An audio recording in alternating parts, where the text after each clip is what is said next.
She is just a useless, unemployed dropout. My mother screamed those exact words in the middle of a packed Cook County courtroom. I sat in absolute silence next to my attorney. When the judge looked down at the financial documents we had just handed over, she took off her glasses, stared directly at my parents, highly paid lawyer, and asked a question that made the entire room freeze. "Counselor, do you really not know who she is?" My parents' faces went completely pale. My brother looked like he might pass out. "My name is Jocelyn, and I am 33 years old. Before I reveal what was in those documents and how I ended up facing my own family in a civil court, let me know where you are watching from in the comments below. Hit that like button and subscribe if you have ever had to stand up to toxic family members who grossly underestimated your worth." The air inside the Cook County Civil Courthouse was thick and suffocating. It was a Tuesday morning, and the heavy oak doors had just closed behind us, sealing me inside with the people who were supposed to love me unconditionally. Across the wide aisle sat my parents, Richard and Patricia. Next to them was my older brother, Connor. At 36 years old, Connor was the undisputed golden child of our family. He wore a custom-tailored suit that looked incredibly expensive, but it could not hide the nervous sweat forming on his forehead, or the fact that his leg was bouncing anxiously. They were glaring at me with a mixture of absolute disgust and sheer entitlement. I sat quietly next to my attorney, Diana. Diana was a powerhouse, sharp, composed, and completely ready for a war they did not even realize they had started. We were there because my parents had subpoenaed me. They had literally dragged their own daughter into a brutal legal battle out of pure financial desperation. Connor ran a luxury real estate development firm that had recently collapsed under the weight of his own terrible decisions and massive overspending. Connor built luxury condominiums selling the illusion of elite status while funding his projects with dangerous high-interest loans. He drove sports cars he could not afford and took lavish vacations to project success to his investors. But underneath the flashy exterior, his company was bleeding cash.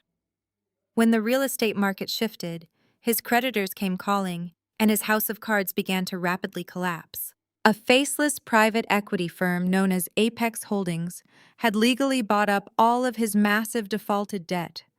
Apex Holdings was moving aggressively to foreclose on all of his business assets. Worse for them, Apex Holdings was also moving to foreclose on my parents' sprawling suburban estate. Richard and Patricia had secretly put up their own home as collateral to back Connor's failing business years ago, entirely confident that their brilliant son could never fail. Now cornered and desperate for cash to fight this ruthless corporate machine in court, they had turned their sights on me. My grandfather Theodore was the only person in our family who ever believed I had potential. When he passed away, he left me a modest trust of $100,000, explicitly stating in his will that it was for my future security, not to be absorbed by the family business. My parents had been furious about that decision for years.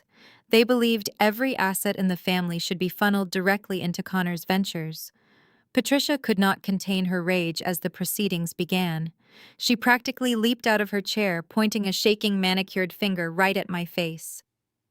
"Your Honor, my daughter is just a useless, unemployed dropout. She has selfishly hoarded her grandfather's trust fund while her brother's business is under attack by predatory lenders. She refuses to help her own blood." The judge, an observant woman in her 60s with a stern expression, asked for order in the court, warning my mother to control her outbursts. But my parents' attorney, Mr. Harrison, seized the moment to press their attack. He walked to the center of the room holding a piece of paper like it was a physical weapon. It was an old, severely outdated resume of mine from 10 years ago. "Your Honor, the respondent has no career to speak of," Mr. Harrison said with a smug, condescending smile. "She made a failed attempt at an information technology degree a decade ago. Since then, she has been entirely unstable.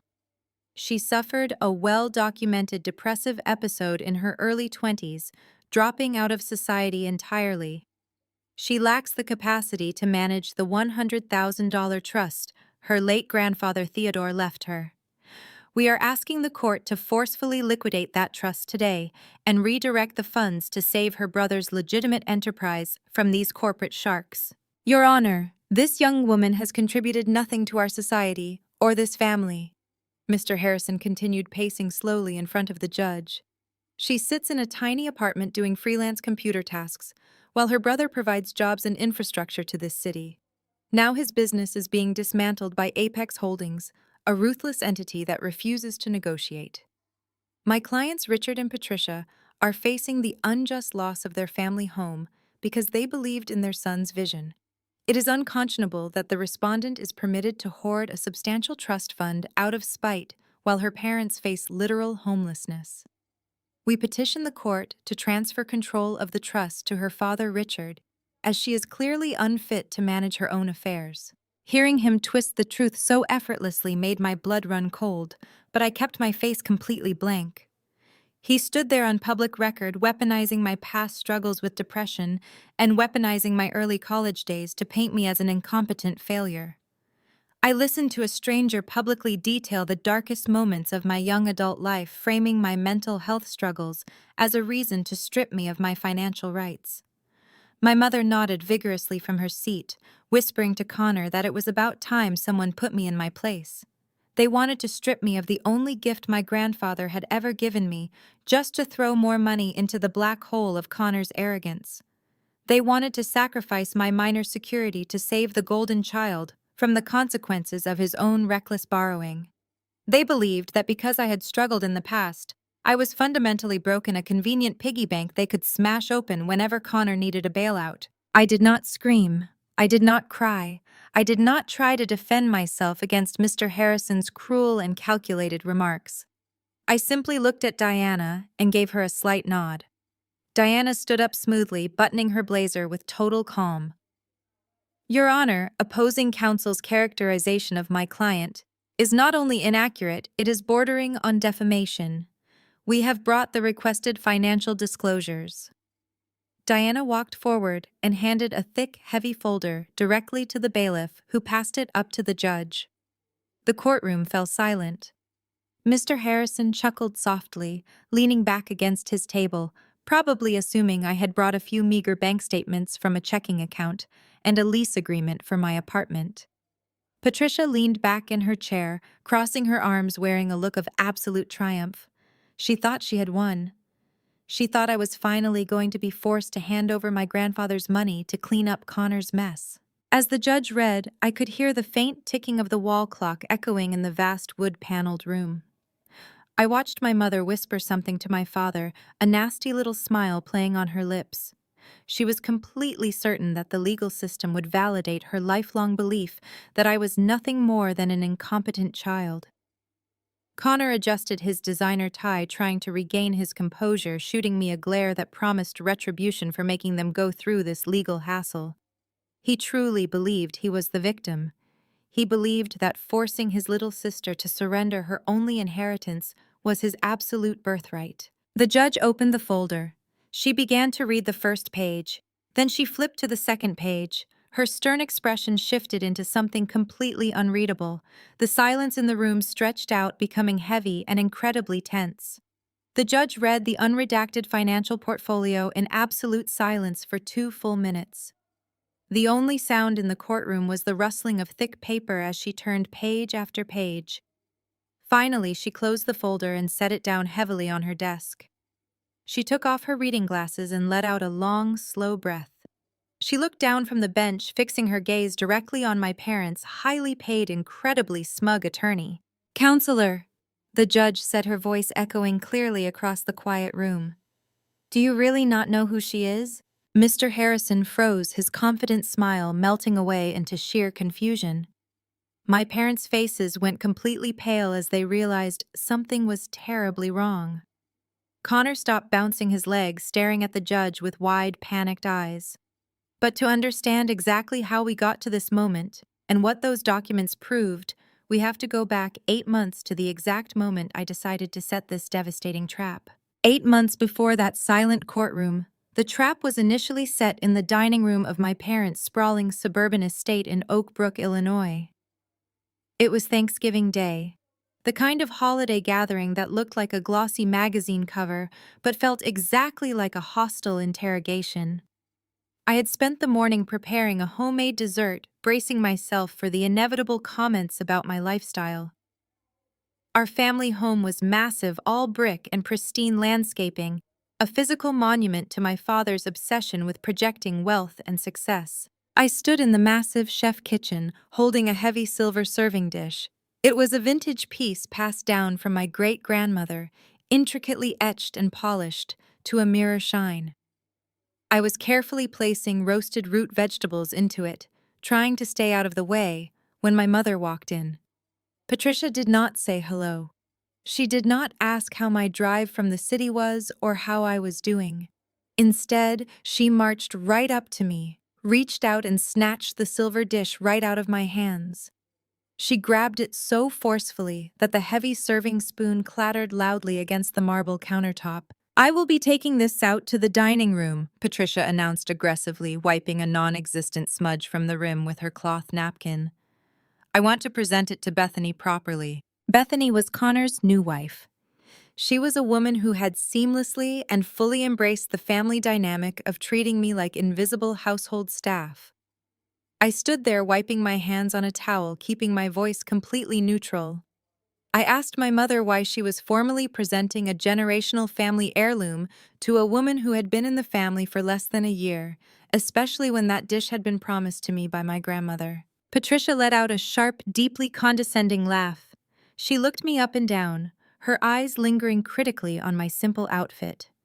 Family legacies belong to those who are actually carrying the family forward, Jocelyn. Connor is building a real estate empire. Bethany is supporting a titan of industry. They have a future. They have true standing in this community. What do you have? You are a freelance computer geek who can barely pay rent on a tiny apartment. This silver belongs in a home that entertains people of high value, not in a cramped studio filled with computer keyboards and messy wires. She turned on her heel and walked through the swinging doors into the formal dining room, leaving me standing alone in the kitchen. I took a deep breath, refusing to let her cruelty break my composure, and followed her out to join the meal. We sat down at a dining table large enough to seat 20 people, though there were only 5 of us present. The crystal water glasses gleamed under the warm light of an oversized, incredibly expensive chandelier. Connor sat at the head of the table opposite our father, a visual representation of their shared power and authority. Bethany sat next to Connor, admiring her new silver dish. I was seated near the kitchen door, essentially placed in the staff position. As the expensive wine flowed, Connor began to boast loudly about his latest luxury development project downtown. He talked endlessly about imported Italian marble custom brass fixtures and the incredible profit margins he anticipated. My parents hung on his every word, their faces glowing with absolute adoration. But then, right as my mother was serving the turkey, the tone of the conversation shifted abruptly. Connor casually sighed, adjusted his custom-tailored suit jacket, and leaned back in his chair. "We are experiencing a very minor cash flow hiccup," Connor said, waving his hand dismissively as if swatting away an annoying fly. "The city permits are delayed by a few months, and some of my initial investors are being unreasonably impatient about their quarterly returns. It is nothing I cannot easily handle, but the short-term bridge loans are becoming a nuisance with these new interest rates." The entire table went dead quiet. Richard set his silver fork down onto his china plate and looked directly across the table at me. He did not look concerned for his golden son. He looked like a predator who had just spotted an easy, vulnerable meal. "Jocelyn," my father said, his voice carrying the heavy, unquestionable tone of a military command rather than a request. "Your grandfather Theodore left you that trust fund. It matures fully this year. The balance is roughly $100,000. I looked up from my plate, feeling the sudden suffocating shift in the atmosphere of the room. The trap had been sprung. "Yes," I replied evenly, refusing to break eye contact. "Grandpa left it for my future security." "Your future is not the priority right now," Richard stated bluntly, not even trying to mask his utter disdain for me. Your brother is building a legacy for this family name. He needs liquid capital right now to smooth over this minor financial bump. You are going to sign that trust fund over to his holding company by Monday morning. I stared at my father in disbelief. He did not ask for a temporary loan. He did not offer any formal terms of repayment. He did not ask if I needed the money. He simply demanded that I hand over the only financial gift I had ever received purely because the golden child had recklessly mismanaged his own corporate finances.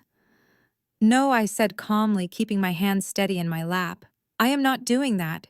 That single word hung in the air like a dropped plate shattering on a tile floor. Patricia gasped loudly, her hand flying up to clutch her pearl necklace in exaggerated shock.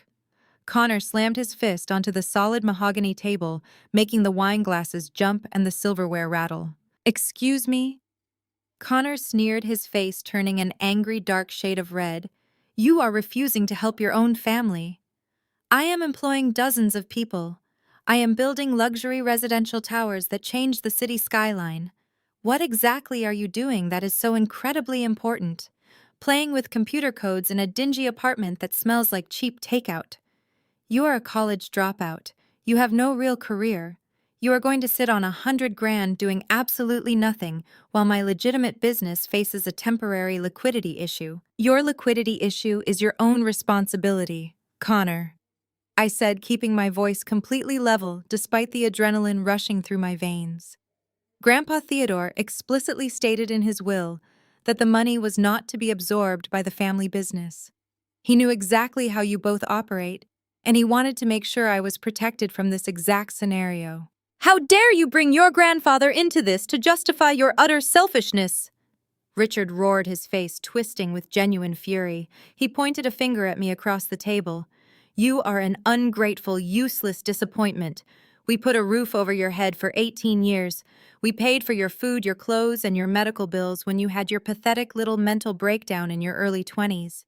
You owe us for your very survival. You will sign those legal transfer papers by Monday, or you are no longer welcome in this house." Patricia chimed in immediately, her voice shrill and punishing, eager to back up her husband and favorite son. "You have always been exactly like this, Jocelyn. Selfish, spiteful, deeply jealous of your brother's success because you know you could never measure up to him.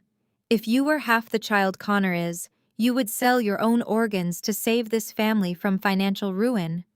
Instead, you sit there, hoarding money you do not even know how to invest properly. You are a disgrace to this family name." I looked at the four of them sitting around that extravagant table.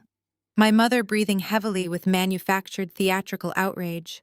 My father glaring at me as if I were a common thief who had broken into his pristine home. Bethany sitting silently with a smug look of superiority. And Connor wearing an expression of absolute unshakable entitlement, fully expecting me to cave to their collective pressure, just as I had when I was a terrified, insecure teenager. But I was not a teenager anymore. I reached out and picked up my crystal wine glass. I took a slow, deliberate sip, letting the suffocating silence stretch out until the tension in the room was almost unbearable. I set the glass down gently on the polished table, making sure not to make a single sound.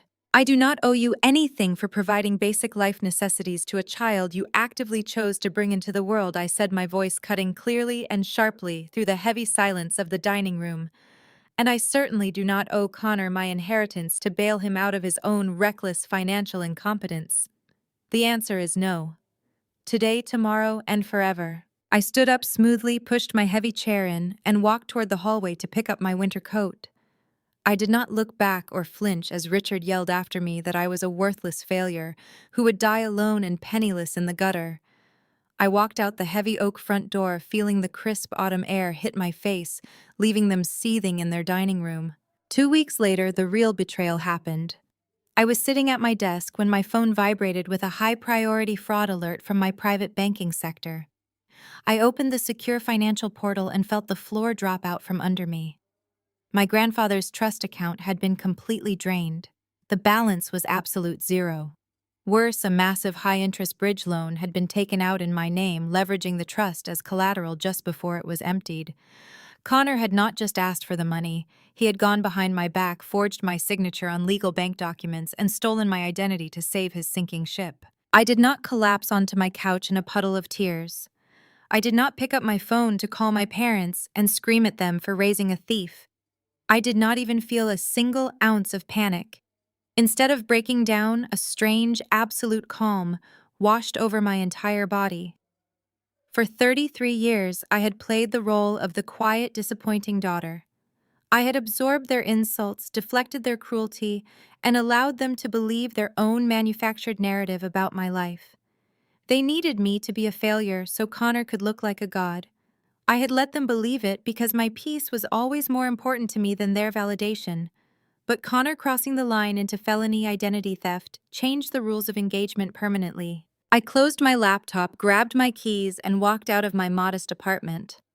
My family loved to mock my living situation, assuming I stayed in a simple one-bedroom unit because I was destitute. They never realized I kept it because I craved a quiet, unassuming sanctuary, away from the crushing demands of my actual life. I walked down to the private secured parking garage beneath my building and approached a sleek, custom black sports car that cost more than Connor had made in his first 3 years of business. The engine roared to life with a low, menacing growl. I bypassed the local police precinct entirely. Calling the authorities would be the standard response, the predictable move. But the standard response was not going to give me what I needed. I merged onto the highway, driving smoothly toward the towering glass and steel skyscrapers of downtown Chicago. I pulled into the private underground garage of a prestigious high-rise, swiping a black keycard that granted me access to the VIP executive bays. A uniformed security guard gave me a respectful nod as I stepped into a private glass-walled elevator. I pressed my finger against a biometric scanner, and the elevator shot up to the absolute top floor of the building. The doors chimed and slid open, revealing a sprawling, immaculate corporate lobby. The walls were lined with frosted glass and brushed steel. Behind the custom reception desk, a massive illuminated logo read, Apex Data Solutions. This was my secret weapon. I was not a struggling freelance computer geek scraping by on gig work. I was the founder and chief executive officer of a premier cybersecurity and financial data analytics firm worth hundreds of millions of dollars. I had built this empire entirely from scratch, utilizing the very computer skills my family so deeply despised. While Connor was busy taking out loans to buy flashy cars and pretend he was a mogul, I was quietly securing government contracts and analyzing global data trends for multinational banks. I walked past a dozen glass-walled conference rooms where brilliant engineers and analysts were busy writing code and predicting market shifts. My staff parted ways from me, offering polite morning greetings. I stepped into my pristine corner office, which offered a panoramic, breathtaking view of the city skyline. I did not even bother taking off my coat. I immediately picked up my desk phone and called for Marcus, my lead forensic accountant and head of internal security. Marcus was a brilliant, meticulous man who could trace a single missing dollar through a dozen international shell companies. He walked into my office a moment later, holding a digital tablet ready for whatever crisis required my sudden appearance on a weekend. I turned my computer monitor toward him and showed him the empty balance of my grandfather's trust fund. I told him someone had just drained $100,000 and executed a high-interest bridge loan using my forged signature. I gave him Connor's full legal name, his company details, and his personal banking information. I told Marcus I wanted to know exactly where my money went, who processed the fraudulent loan, and the current unvarnished truth about my brother's entire financial existence. Within 3 hours, my corner office was transformed into a war room. Marcus and his elite team of data analysts ripped through the digital paper trail with terrifying efficiency. They bypassed the glossy public relations facade of Connor's real estate firm and dug straight into the raw, unfiltered banking records. The truth they uncovered was far worse and far more pathetic than I could have ever imagined. Connor had not just borrowed a little money to get through a minor cash flow hiccup.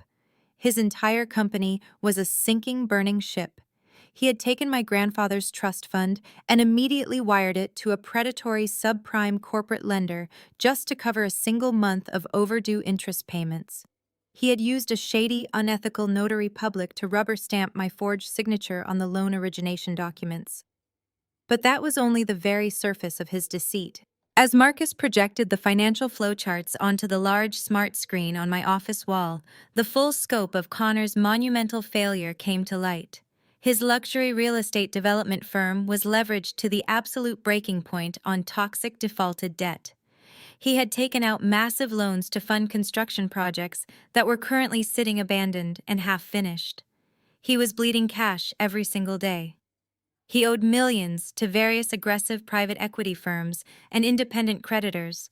His flashy lifestyle, the custom suits, the expensive dinners, the luxury cars, it was all funded by a relentless cycle of borrowing money to pay off other borrowed money. He was running a glorified corporate Ponzi scheme, and the music had finally stopped playing.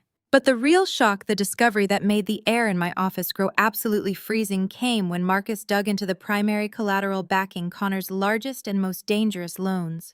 Marcus pulled up a series of property deeds and mortgage agreements. I stared at the high-resolution documents displayed on the screen, my heart pounding a slow, heavy rhythm against my ribs. There, signed in black ink, were the signatures of my father, Richard, and my mother, Patricia. They had not just given Connor their blessing, they had secretly and legally put up our sprawling, pristine suburban family estate as the primary collateral to back his failing business. The sheer hypocrisy of it washed over me. All those years of listening to them praise Connor for his brilliant business acumen. All those holidays enduring my mother's bragging about her beautiful home and her valuable vintage silver collections. It was all an illusion. They did not own that grand estate anymore. The bank owned it.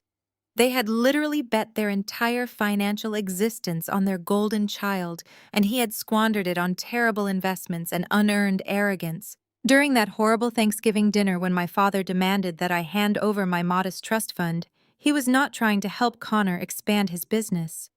He was desperately, frantically trying to save his own home from being seized by creditors. My parents had been drowning in the deep end, absolutely terrified of losing their social status, and they had looked at my small, secure inheritance as a convenient life raft. When I refused to give it to them, they did not just get angry, they panicked. They had clearly permitted, or at least turned a blind eye to Connor forging my name and stealing my money because they believed it would save their own skin. Marcus stood quietly by the screen observing my reaction. He asked if I wanted him to compile the forgery evidence and forward it directly to the district attorney. He reminded me that wire fraud and felony identity theft carried severe mandatory prison sentences. I could easily have the police waiting at Connor's luxury office by Monday morning. I could have him let out of his building in handcuffs in front of his staff and his new wife. I sat back in my plush leather chair and looked out the massive window at the city below. I thought about the police. I thought about the legal system. If I called the authorities, Connor would be arrested, yes. But my parents would immediately empty whatever meager retirement accounts they had left to hire high-powered defense attorneys. They would drag the case out for years. They would spin the narrative to their country club friends, painting Connor as a misunderstood victim of a complex financial misunderstanding and painting me as a vindictive, hysterical sister trying to ruin his life over a paperwork error. Connor would probably plea bargain his way down to a slap on the wrist, maybe some probation and community service. He would walk away, brush himself off, and go right back to believing he was untouchable. A simple criminal charge was not going to fix this. It would not break the deeply ingrained cycle of abuse, entitlement, and arrogance that defined my family. To truly stop them, to permanently dismantle the false reality they used to crush me my entire life, I needed to do something much more decisive. I needed to take away the one thing they valued above all else. I needed to take their power. I looked back at the financial charts illuminating my office wall. Connor's debt was scattered across a dozen different aggressive lenders, all of whom were likely desperate to offload the toxic paper and recoup whatever pennies they could. I smiled slowly, a cold, calculating feeling settling deep into my bones. I told Marcus to hold off on calling the authorities. I did not want Connor in a jail cell just yet. I instructed Marcus to coordinate with our corporate acquisitions department immediately. I was going to use my holding company, Apex Holdings, to quietly, legally, and aggressively buy up every single cent of Connor's defaulted debt. I was going to become his sole creditor. I was going to buy the mortgage to my parents' house. Exposing a forgery would be a temporary embarrassment for them. But to truly break the cycle of abuse, I needed to own them entirely. The weeks following the Christmas party were an exercise in absolute ruthless patience. I returned to my pristine corner office at Apex Data Solutions and resumed my role as CEO, analyzing global data trends and securing 8-figure cybersecurity contracts. But a dedicated monitor on my desk was now permanently assigned to tracking the financial movements of my brother's failing empire. Through Apex Holdings, I had successfully and quietly acquired every single toxic loan, every defaulted vendor contract, and every over-leveraged mortgage attached to Connor's name and my parents' estate.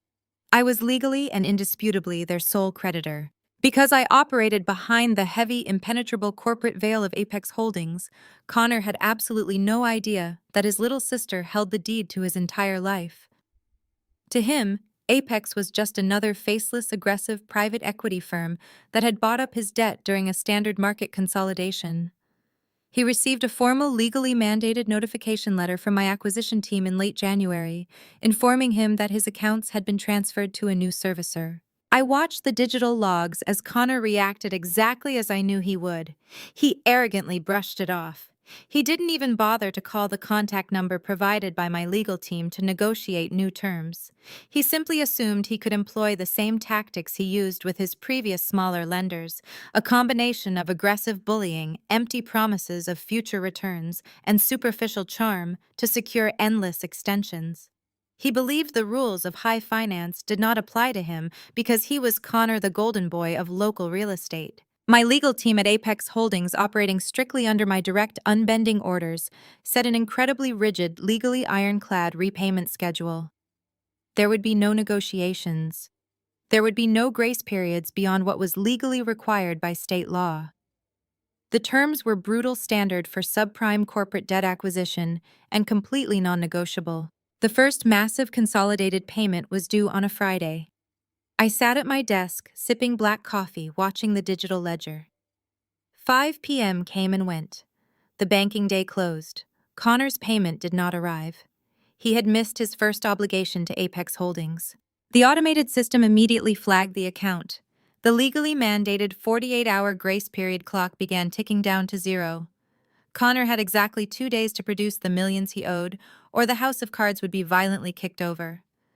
I spent the weekend entirely relaxed, reading a book in my quiet apartment, knowing with absolute certainty that Connor did not have the capital. He had drained my grandfather's trust just to survive November. He was bleeding cash, his construction sites were stalled, and his investors were circling. He was financially suffocating, and the oxygen was about to be cut off completely. On Monday morning, exactly at 9 a.m., the 48-hour grace period officially expired. I sat in my office looking out over the Chicago skyline and picked up my phone. I dialed David, the head of my acquisitions team. "The grace period has lapsed on the Connor Wilson accounts," David stated promptly. "No incoming wire transfers, no communication from his office." "Execute," I said simply. "Issue the notice of default. Proceed with immediate foreclosure on all commercial assets and seize the residential collateral." Within the hour, Apex Holdings issued a swift, brutal, and formal notice of default via certified courier directly to Connor's luxury downtown office and to my parents' suburban estate. The legal documents were a masterpiece of corporate aggression. They outlined the immediate intent to freeze Connor's business operating accounts, seize his commercial equipment, and begin foreclosure proceedings on Richard and Patricia's sprawling home, which had been recklessly pledged to secure Connor's failing enterprise. Absolute unmitigated panic descended upon the golden child and his enablers. My personal cell phone began ringing at 11:30 a.m. The caller ID flashed my mother's name. I let it ring. It rang again and again. On the fourth attempt, I finally answered, keeping my voice completely neutral. "Hello, Jocelyn?" Patricia screamed into the receiver. Her voice was not the usual tone of condescending annoyance. It was a high-pitched, hysterical shriek of genuine terror. "Where are you? Have you checked your email? You need to come home right now. We are under attack." "Under attack by whom, Mom?" I asked calmly, pulling up a secondary monitor to review the read receipts from the legal couriers. "This disgusting, faceless corporation, Apex Holdings," Patricia yelled, her breath coming in ragged gasps. "They just served your father and brother with the most vicious, predatory legal papers I have ever seen. They are trying to steal our home, Jocelyn. They are trying to ruin Connor's business over a tiny temporary clerical delay in his payments." It wasn't a clerical delay. It was a massive systemic failure to pay millions of dollars in highly leveraged debt. But I let her continue her delusion. "That sounds like a serious legal issue for Connor's corporate attorneys to handle," I replied smoothly. "I am not sure what you expect me to do about a private equity firm foreclosing on commercial debt." "I expect you to act like a member of this family," Patricia roared, the panic quickly morphing back into her familiar, demanding rage. "Connor's business accounts have been frozen by these corporate thugs. He cannot access his operating capital. We need cash, Jocelyn. We need massive amounts of liquid cash right now to hire a serious litigation team to fight off this foreclosure." "I told you at Thanksgiving, Mom. I am not signing over Grandpa's trust fund to Connor." "I am not talking about that stupid trust fund," Patricia screamed, her voice echoing shrilly through my phone speaker. "I am telling you to go to a bank today. You have good credit. You have no debt. You are going to take out personal loans. You are going to take out lines of credit. You are going to liquidate whatever pathetic little savings you have from your freelance work and wire it directly to your father's account by 5 o'clock today. We need hundreds of thousands of dollars to retain the legal defense Connor deserves against these apex monsters." I leaned back in my chair, staring at the ceiling, marveling at the sheer, unfiltered entitlement. Unaware that she was speaking to the CEO of the very company destroying them, Patricia was explicitly ordering me to bankrupt myself, to take out predatory loans, and to completely destroy my own financial future just to buy Connor a few more weeks of high-priced legal defense. "You want me to take out massive personal loans to pay for Connor's lawyers?" I asked, making sure to clarify her exact demand. "Yes, if you were half the child Connor is, you would sell your own organs to save this family." Patricia sneered, the viciousness bleeding through the phone. "He is building a legacy. He is fighting off corporate predators. You owe this family your support. You will go to the bank right now, Jocelyn, or I swear to God." "No," I interrupted, my voice dropping an octave, turning cold and absolute. "I will not take out a single loan for Connor. I will not give you a single penny. You and Dad bet the house on the golden child. It looks like you lost the bet. Deal with the consequences yourselves." "You selfish, ungrateful little bitch!" Patricia shrieked, her voice cracking with fury. "We are going to lose everything because of these apex sociopaths, and you refuse to lift a finger. You are dead to us. Do you hear me?" I hung up the phone and set it face down on my desk. 10 seconds later, the screen lit up with a text message from Patricia. It was written in all capital letters, a final desperate lashing out from a woman watching her entire reality burn to the ground. "You are a disgusting traitor. You refuse to help your own blood. You are dead to this family. Do not ever contact us again. You are officially disowned." I read the message, feeling absolutely nothing but a profound sense of peace. I locked my phone, turned back to my computer screens, and authorized the next phase of the asset seizure. Patricia had officially disowned me for refusing to be their financial martyr, completely oblivious to the fact that the apex monsters she was screaming about were currently sitting in my office executing my direct orders. The heavy door of my chauffeured car closed instantly, silencing the nauseatingly cheerful Christmas music bleeding out from my parents' front porch. I sank into the plush leather seat, the faint scent of my mother's expensive, overpowering perfume still lingering on my coat. I did not feel angry. I did not feel betrayed. I felt an absolute crystal clear sense of purpose. I pulled my phone from my purse and dialed a secure direct line to David, the head of acquisitions at my wealth management firm. He answered on the first ring, completely unfazed by the holiday hour. I gave him a single, uncompromising directive. I told him to authorize Apex Holdings to immediately and aggressively buy up every single piece of Connor Wilson's defaulted debt. By the time the financial markets opened the following Monday, the massive invisible machinery of Apex Holdings was already moving at a terrifying speed. I sat in my corner office surrounded by glowing monitors operating entirely in my element. This was the world I built, a world of data leverage and absolute precision. Through a series of highly complex, perfectly legal corporate maneuvers, my acquisitions team swept through the shadowy subprime lending market where Connor had been desperately keeping his business afloat. Connor's primary creditors were aggressive high-interest capital groups who were already nervous about his massive liabilities. When Apex Holdings approached them with a clean, immediate cash buyout offer for his toxic loans, they practically tripped over themselves to sign the transfer papers. They wanted to offload the bad paper, completely unaware that the billionaire CEO buying it was the younger sister of the man who owed them the money. Within exactly 72 hours, the corporate sweep was finished. I did not just buy one or two of his loans, I bought all of them. I legally became my brother's sole creditor. I effectively held the deed to his failing real estate development company, his luxury vehicles, his commercial properties, and the final crowning jewel of his arrogance. My lead forensic accountant, Marcus, walked into my office and placed a single physical document on my pristine desk. It was the reassigned collateral agreement for Connor's largest business loan. I looked down at the black ink and felt a cold, deep satisfaction settle into my bones. It was the deed to my parents' sprawling suburban estate. Richard and Patricia had secretly leveraged their perfect, immaculate home to guarantee their golden child's success.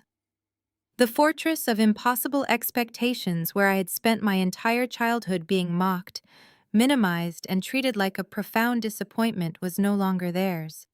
On paper, legally and bindingly, that house now belonged to me. I ensured my identity remained entirely hidden behind the impenetrable corporate veil of Apex Holdings.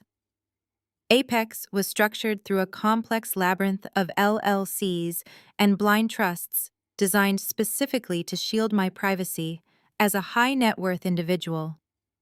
If Connor or his mediocre lawyers tried to look up the new owners of his debt, they would only find a faceless private equity firm registered in Delaware, managed by a board of appointed directors.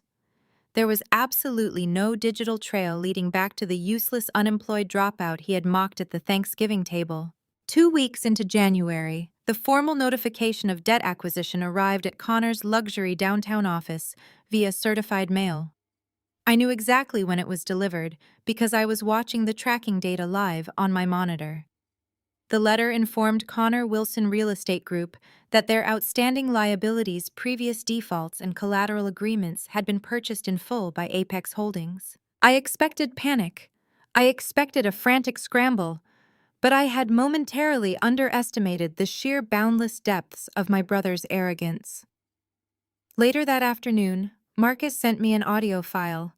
It was a recording of a phone call Connor had just made to the Apex Holdings servicing department. I put on my wireless headphones, leaned back in my chair, and listened to my brother actively orchestrate his own demise. Connor did not sound worried. He sounded annoyed. He adopted his signature loud frat boy charm, the exact same tone he used when trying to impress our father or charm his way out of a missed deadline. He introduced himself to the Apex representative as a major player in the Chicago real estate scene. He casually laughed off his multiple missed payments to the previous lenders, blaming them on minor municipal permit delays and lazy contractors. He actually tried to frame his massive toxic debt as an exciting new investment opportunity for Apex. "Look, I know how you guys operate," Connor said on the recording, his voice dripping with unearned confidence. "You buy up distressed assets and look for a quick flip. But you need to look at my portfolio. I am building the future of the downtown residential market. I just need you to restructure the terms, extend my runway by another 12 months, and slash the current interest rate. We can make a lot of money together if you just play ball and give me the breathing room I need. He honestly believed he could just charm a multi-billion-dollar corporate machine into giving him a free pass. He assumed that because he was Connor, the rules of high finance would simply bend to accommodate his grand vision. He thought he could bully or sweet-talk a faceless corporate representative exactly like he bullied his previous smaller independent lenders. But my legal team had been given incredibly strict unbending orders. Jocelyn Wilson does not negotiate with thieves. The Apex representative on the recording did not laugh at Connor's jokes. She did not acknowledge his grand visions for the city skyline. She spoke with a perfectly flat, legally approved, robotic cadence. Mr. Wilson Apex Holdings does not renegotiate acquired subprime debt. Your accounts are currently in severe arrears. As the new legal servicer of your loans, we are enforcing the original covenants of your contracts without exception. Your consolidated balance, including all past due penalties and accrued interest, is due in exactly 14 days. If the payment is not received in full by the close of business on the 15th of this month, we will immediately initiate default proceedings and seize all pledged collateral. I listened to Connor's charming facade instantly shatter. He shifted from friendly to aggressive in a fraction of a second. He began shouting at the representative, demanding to speak to a manager, threatening to sue the company for predatory practices, and screaming that he was a titan of industry who would not be pushed around by some low-level desk clerk. He yelled that he had a team of expensive corporate lawyers who would tie Apex up in court for a decade. The representative simply repeated the deadline, wished him a good afternoon, and calmly disconnected the call. I took off my headphones and smiled. Connor was trapped, and the beauty of it was that he had built the cage entirely by himself. Over the next 2 weeks, Connor lived in a state of absolute delusion. He continued to post photos on his social media accounts, showing off his lavish lifestyle. He posted pictures from expensive steakhouses, photos of his leased sports cars, and videos from the VIP sections of downtown clubs. He was aggressively projecting wealth, desperately trying to convince his remaining investors and our parents that everything was perfectly fine. He was operating under the arrogant assumption that Apex Holdings was just throwing around empty corporate threats. He genuinely believed that when the deadline arrived, they would flinch, call him back, and beg to negotiate a new payment plan, rather than go through the hassle of a complex commercial foreclosure. He fundamentally misunderstood the entity he was dealing with. Apex did not need his money. Apex needed his destruction. I ensured that my legal team prepared every single piece of foreclosure paperwork flawlessly in advance. We drafted the asset seizure warrants. We drafted the commercial lockouts. We prepared the formal notices that would freeze his operating accounts, seize his company vehicles, and lock the doors to his construction sites. And most importantly, we finalized the documents that would initiate the immediate foreclosure on Richard and Patricia's suburban estate.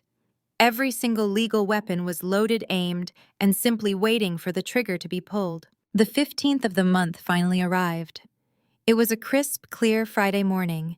I arrived at my office early, pouring a cup of coffee and bringing up the live banking ledger on my primary screen. I spent the entire day conducting my normal business, running meetings and signing off on new software acquisitions, but my eyes constantly darted back to the account status window for Connor Wilson Real Estate Group. Noon passed. The ledger remained completely blank. 3 o'clock arrived. Still no incoming wire transfers. Connor was completely silent. He had not reached out to my legal team. He had not made a partial payment. He was playing a massive high-stakes game of financial chicken with a freight train, entirely convinced that the train would swerve out of his way at the last possible second. At exactly 5 o'clock in the afternoon, the banking day officially closed. The digital status indicator next to Connor's name flashed from a dull yellow warning to a harsh bright red. He had officially missed his first massive consolidated payment to Apex Holdings. The automated servicing system executing the unbending code my developers had written immediately registered the failure. A digital timer appeared on my screen, glowing ominously in the quiet of my corner office. Connor inevitably missed his payment, and the automated 48-hour grace period clock began ticking down to zero, setting the stage for his total, inescapable financial ruin. The decision to acquire the debt was not born out of a sudden flash of anger, but rather a cold, calculated strategy that had been honing itself over decades of quiet observation. Sitting in my corner office high above the frantic streets of Chicago, I watched the digital empire I had built flex its true financial muscle. Apex Data Solutions was the public face of my success, a cybersecurity fortress that protected global assets. But Apex Holdings was the quiet, invisible arm I used for aggressive wealth management. I summoned my lead acquisitions director, a razor-sharp former corporate raider named David, and handed him the complete dossier Marcus had compiled on my brother. The directive was simple. I wanted every single promissory note, every outstanding line of credit, and every defaulted mortgage carrying the name Connor Wilson or Richard Wilson. David did not ask questions. In my world, emotion was a liability, and efficiency was the only currency that mattered. Over the next 72 hours, a masterclass in corporate maneuvering took place. Connor had spread his toxic debt across a dozen different aggressive subprime lenders. These were institutions that specialized in high-risk real estate ventures, and they were already getting incredibly nervous about Connor's failure to deliver on his bloated promises. When Apex Holdings approached them with a clean, immediate cash buyout offer for his underwater loans, these lenders practically tripped over themselves to sign the transfer papers.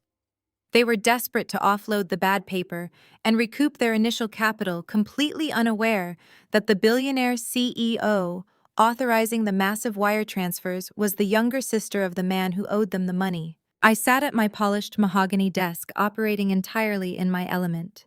I was ruthless, brilliant, and completely detached from the emotional gravity of what I was doing. As the final digital signatures were verified and the electronic funds cleared the global banking system, Marcus walked into my office and placed a thick-bound portfolio on my desk. I opened it and looked at the primary collateral agreement. There it was, the physical deed to my parents' sprawling suburban estate alongside the absolute ownership rights to Connor's luxury real estate development firm. I ran my fingertips over the crisp paper. The house where I had been endlessly mocked, the dining room where I had been called an ungrateful disappointment, and the corporate entity Connor used to inflate his pathetic ego, were all legally mine. I was their sole undisputed creditor. To ensure my absolute control over the situation, I had to keep my identity completely hidden. My family believed I was a struggling freelance computer geek living in a squalid apartment. If they discovered that I was the architect of their impending financial reckoning, they would immediately resort to their usual tactics of emotional manipulation, public screaming matches, and relentless guilt trips. But you cannot guilt trip a faceless corporation. Apex Holdings was structured through an impenetrable labyrinth of limited liability companies and blind trusts designed specifically to shield my privacy as a high net worth individual. If Connor, or his mediocre defense attorneys, tried to look up the new owners of his debt, they would only find a registered corporate entity in Delaware, managed by an appointed board of directors. There was absolutely no digital paper trail leading back to Jocelyn Wilson. In the second week of December, the formal notification of debt acquisition arrived at Connor's luxury downtown office via certified legal courier. I knew the exact second the heavy, intimidating packet was delivered because I was monitoring the tracking data live on my office screen. The letter formally informed Connor Wilson Real Estate Group that all of their outstanding liabilities, previous defaults, and collateral agreements had been purchased in full by Apex Holdings. It detailed the consolidation of his massive debt into a single, aggressively structured account. I anticipated a moment of panic. I expected my brother to realize the gravity of his situation, to understand that a massive corporate entity had just swallowed his life whole. But I had momentarily underestimated the sheer boundless depths of Connor's arrogance and profound delusion. Later that same afternoon, David forwarded me a secure audio file. It was a recording of a phone call Connor had immediately placed to the Apex Holdings corporate servicing department. I put on my wireless headphones, locked my office door, leaned back in my leather chair, and listened to my brother actively orchestrate his own demise. Connor did not sound terrified. He did not even sound worried. He sounded mildly annoyed, adopting his signature loud frat boy charm. It was the exact same nauseating tone he used when trying to impress our father or charm his way out of a missed project deadline. He confidently introduced himself to the Apex representative as a major visionary player in the Chicago real estate scene. He casually laughed off his multiple missed payments to the previous lenders, blaming them on minor municipal permit delays and lazy, incompetent construction contractors. He actually had the audacity to frame his massive toxic debt as an exciting new investment opportunity for Apex Holdings to be a part of. "Look, I know exactly how you guys operate," Connor said on the recording, his voice dripping with unearned confidence and sleazy charm. "You buy up distressed assets and look for a quick, ruthless flip. But you need to look at my current portfolio. I am building the future of the downtown residential market. I just need you to restructure these loan terms, extend my financial runway by another 12 months, and slash the current interest rate to something reasonable. We can make an absolute fortune together if you just play ball and give me the breathing room I need to finish these luxury towers." He honestly believed he could just charm a multi-billion-dollar corporate machine into giving him a free pass. He assumed that because he was Connor, the golden child who could do no wrong, the rigid rules of high finance would simply bend to accommodate his grand vision. He thought he could sweet-talk or bully a faceless corporate representative exactly like he had bullied his previous smaller independent lenders. But my legal team had been given incredibly strict, unbending orders. Apex Holdings does not negotiate with thieves, and Jocelyn Wilson certainly does not offer grace periods to the man who stole her identity. The Apex representative on the recording, a highly trained senior account manager, following my exact script, did not laugh at Connor's terrible jokes. She did not acknowledge his grand, fictitious visions for the city skyline. She spoke with a perfectly flat, legally approved robotic cadence that was designed to convey absolute unyielding authority. "Mr. Wilson, Apex Holdings does not renegotiate acquired subprime debt under any circumstances. Your accounts are currently in severe arrears. As the new sole legal servicer of your loans, we are enforcing the original signed covenants of your contracts without exception. Your consolidated balance, including all past due penalties and accrued compound interest, is due in exactly 14 days. If the payment is not received in full by the close of business on the agreed date, we will immediately initiate default proceedings and seize all pledged collateral, including your commercial assets and the residential estate listed in the guarantor agreement." I listened with intense satisfaction as Connor's charming facade instantly shattered into a million jagged pieces. He shifted from friendly manipulation to aggressive hostility in a fraction of a second.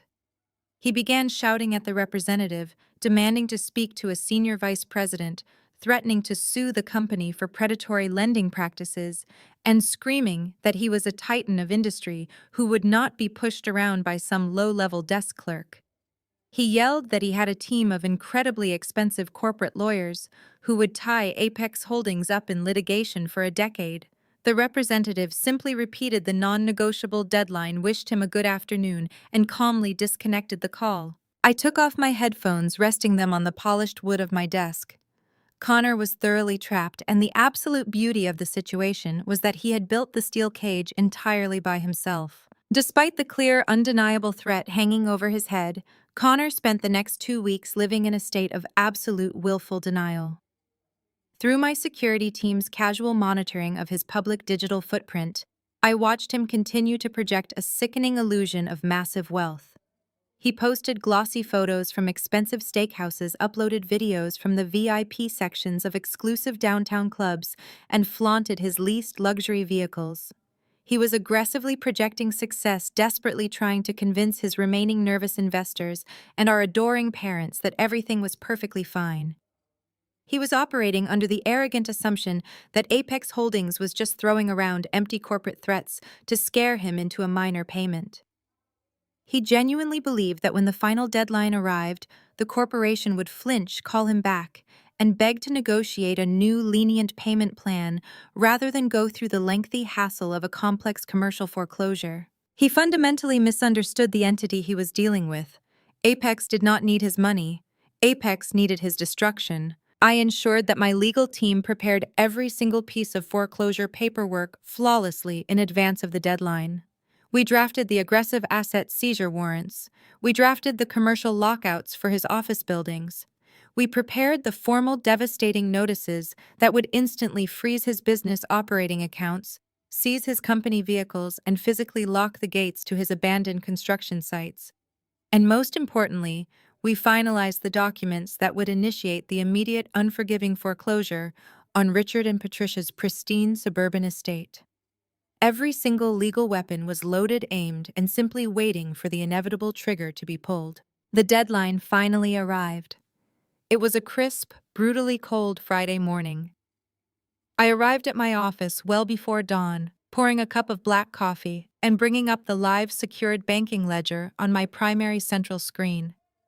I spent the entire day conducting my normal executive business, running high-level board meetings, and signing off on massive new software infrastructure acquisitions, but my eyes constantly darted back to the glowing account status window for Connor Wilson Real Estate Group. Noon passed without a single digital movement. The ledger remained completely, utterly blank. 3 o'clock in the afternoon arrived. Still no incoming wire transfers. Connor remained completely silent. He had not reached out to my legal team to beg for an extension. He had not attempted to make even a fractional partial payment. He was playing a massive high-stakes game of financial chicken with a relentless freight train, entirely convinced that the train would magically swerve out of his way at the last possible second. At exactly 5 o'clock in the afternoon, the global banking day officially closed. The digital status indicator next to Connor's name flashed from a dull yellow warning to a harsh, bright, unforgiving red. He had officially and inevitably missed his first massive consolidated payment to Apex Holdings. The automated corporate servicing system executing the unbending, ruthless code my own developers had written immediately registered the absolute failure. A bright digital timer appeared on my monitor, glowing ominously in the quiet, darkening space of my corner office. The automated 48-hour grace period clock began ticking down to zero, setting the stage for his total, inescapable financial ruin. The next phase of the asset seizure was not designed to be quiet. For years, Connor had used his material possessions as bludgeons to establish his superiority over me and everyone else around him.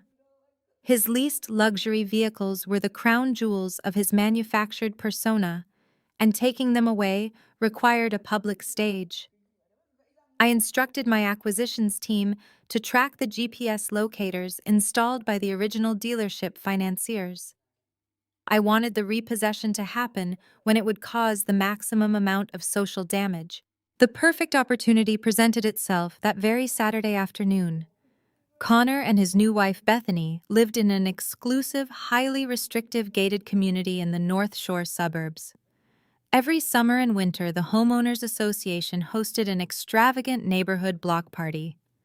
It was a prime networking event where the affluent residents gathered to drink imported wine, eat catered food, and quietly measure each other's net worth. According to the digital footprints my security team monitored, Connor was currently standing in the middle of a cul-de-sac, holding a craft beer, wearing a designer cashmere sweater, and loudly holding court with a group of local doctors and investment bankers. He was undoubtedly bragging about his brilliant new influx of capital and how he was navigating the real estate market with sheer business genius. At exactly 2 o'clock in the afternoon, the heavy iron gates of the community were legally bypassed by 3 massive heavy-duty commercial towing trucks. They did not creep into the neighborhood quietly. The deep guttural roar of the diesel engines echoed off the pristine brick facades of the mansions. The trucks rolled directly into the center of the block party, forcing the catered food carts and mingling neighbors to part like the Red Sea. 2 burly recovery agents wearing tactical vests stepped out of the lead truck. They did not ask for permission. They walked straight up to Connor's driveway where his matte black Mercedes G-Wagon and Bethany's pristine white Porsche Cayenne were parked on display. I watched the live security feed from a drone my team had positioned high above the neighborhood. I could not hear the audio, but the body language was poetry. Connor rushed forward, his face turning an apoplectic shade of crimson. He began waving his arms, pointing aggressively at the agents and clearly shouting that this was a massive corporate misunderstanding. He physically tried to block the driver's side door of the Porsche. The lead agent did not even flinch. He simply reached into his tactical vest and handed Connor a thick stack of legal documents bearing the heavy black crest of Apex Holdings. The paperwork outlined the immediate non-negotiable seizure of the vehicles due to severe commercial default. The agent tapped his body camera, indicating that the entire interaction was being recorded for legal compliance. Connor froze. He looked around and suddenly realized that dozens of his wealthy neighbors, the very people he had just been boasting to, had stopped talking. They were watching him. Several of them had pulled out their smartphones and were actively recording the scene. Within 5 minutes, the heavy steel chains were hooked to the axles, the grinding metallic screech of the winches pulling the luxury vehicles onto the flatbeds cut through the dead silence of the neighborhood. Connor stood on his manicured lawn, his hands shaking, watching his status symbols get hauled away down the street. Bethany had burst into tears, covering her face and running inside the house. The carefully crafted illusion of the golden child was officially obliterated in front of his entire social circle. The financial collapse of Connor Wilson Real Estate Group was no longer a private corporate matter. It was public, undeniable gossip. Humiliated, utterly disgraced, and completely desperate for cash to fight the looming foreclosure on their own estate, Richard and Patricia immediately went on the offensive. They could not accept that their favored son was a massive failure. They needed a scapegoat, and I was the only target available. They launched a vicious, coordinated smear campaign against me across the entire extended family. My phone began buzzing relentlessly on Sunday morning. I received long, angry text messages from aunts, uncles, and cousins I had not spoken to in years. Patricia had spent the entire weekend calling every branch of the family tree, weeping hysterically, and painting a masterful portrait of victimhood. She told them that Connor was the target of a ruthless, faceless corporate monopoly called Apex Holdings, and that his business was being unfairly crushed by greedy billionaires. But the most toxic part of her narrative was reserved for me. She told the extended family that I was sitting on a massive secret pile of freelance savings. She claimed that out of pure, deep-seated jealousy of my brother's success, I was maliciously refusing to help my family in their darkest hour. She painted me as a heartless, spiteful traitor who was perfectly happy to watch her own parents lose their home to foreclosure rather than write a simple check. My Aunt Susan left a scathing voicemail, her voice shaking with self-righteous anger, telling me I was a disgrace to the family name and that she hoped I could live with myself when my parents were thrown out onto the street. My cousin David sent a message calling me a sociopath. I sat on my couch sipping a cup of hot tea, reading the messages with a terrifying, icy calm. I did not reply to a single one. I let them rage. I let them buy into Patricia's delusional narrative. Their insults meant absolutely nothing to me because I knew exactly what was happening behind the scenes. Desperation breeds severe stupidity, and my parents were about to make a fatal legal error. With Connor's assets frozen and his company locked out by Apex Holdings, Richard and Patricia had no liquid capital to hire the aggressive corporate defense attorneys they desperately needed. In a panic, they turned to Mr. Harrison, an older semi-retired lawyer who had handled our family's basic estate planning for decades. Harrison was a small-town attorney completely unequipped to handle the predatory corporate warfare of a firm like Apex, but he was the only lawyer they could afford on credit. They begged Harrison to find a loophole, a hidden asset, anything that could generate the hundreds of thousands of dollars required to mount a legal defense. Harrison began digging through the family's historical financial records. He combed through old tax returns and estate documents. During this frantic search, he stumbled across a dormant file. He discovered the existence of my grandfather Theodore's trust fund. Harrison saw the original parameters of the trust. He saw that it was specifically designed to mature this exact year, and he saw the projected maturity value of $100,000. Because he did not have current access to my private banking records, Harrison had absolutely no idea that the balance of that trust was currently zero. He did not know that Connor had already forged my signature and drained the account to a subprime lender months ago. Harrison only saw a piece of paper that said Jocelyn Wilson had access to $100,000. He immediately brought this discovery to Richard and Patricia. Instead of recognizing that the money was legally mine and totally untouchable, my parents saw a lifeline. They fully convinced themselves that my grandfather had always intended for that money to serve as an emergency safety net for the overarching family legacy. They convinced themselves that because I was refusing to help them voluntarily, they were morally and legally justified in taking it by force. Harrison, eager to prove his worth and secure his own legal fees, drafted a highly aggressive emergency motion. He filed a petition in civil court to freeze and seize the contents of the trust fund. He framed the legal argument around the absurd premise that the trust was a shared family asset and that I was maliciously hoarding the capital during a critical financial crisis that threatened the survival of the family estate. They honestly believed they could use the court system to compel me to hand over the money to save Connor. They had absolutely no idea what they had just set in motion. It was a Tuesday morning. I was sitting at a small marble-top table in my favorite upscale cafe in downtown Chicago, located just 2 blocks away from the Apex Data Solutions Tower. I was wearing a sharp, tailored charcoal suit, drinking a perfectly crafted espresso, and reviewing a digital quarterly report on my tablet. The cafe was quiet, filled with the low hum of corporate executives having morning meetings. A man in a beige trench coat walked into the cafe. He scanned the room, his eyes darting across the tables, until they locked onto me. He checked a photograph on his phone, nodded to himself, and walked directly toward my table. He did not introduce himself. He simply reached into his briefcase, pulled out a thick, heavy manila envelope, and dropped it flat onto the marble table right next to my coffee cup. "Jocelyn Wilson," he stated, his voice flat and practiced. "You have been served." He turned on his heel and walked out of the cafe before I even touched the envelope. I did not flinch. I did not gasp. I calmly set down my tablet, picked up a silver letter opener from my bag, and sliced through the thick tape sealing the top of the package. I slid the heavy stack of legal documents out and read the bold, capitalized print on the first page.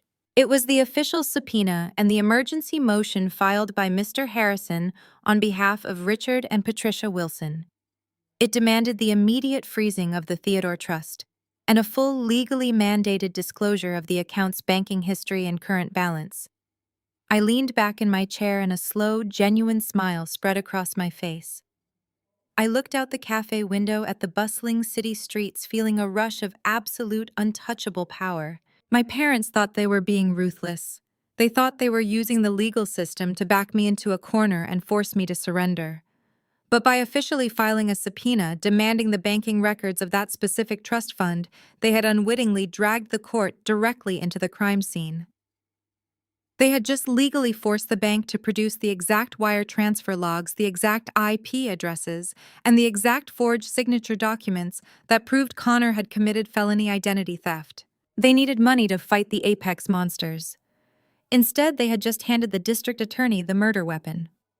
They had dragged me into the exact legal arena where I held all the cards, and I was going to use their own lawsuit to bury them completely. The glass doors of the downtown legal mediation center slid open, and I stepped into the sterile, heavily air-conditioned lobby.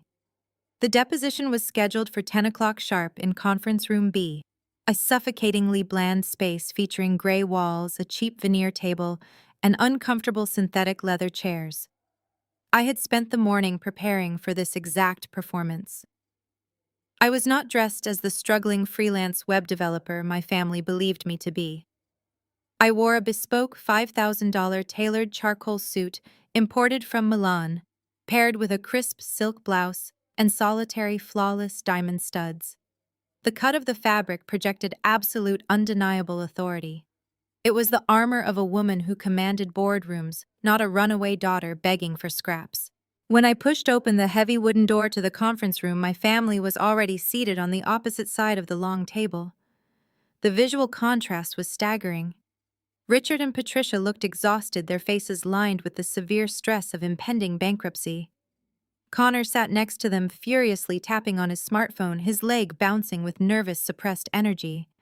At the head of their side of the table sat Mr. Harrison, their bargain bin attorney, arranging a stack of disorganized folders with exaggerated theatrical importance.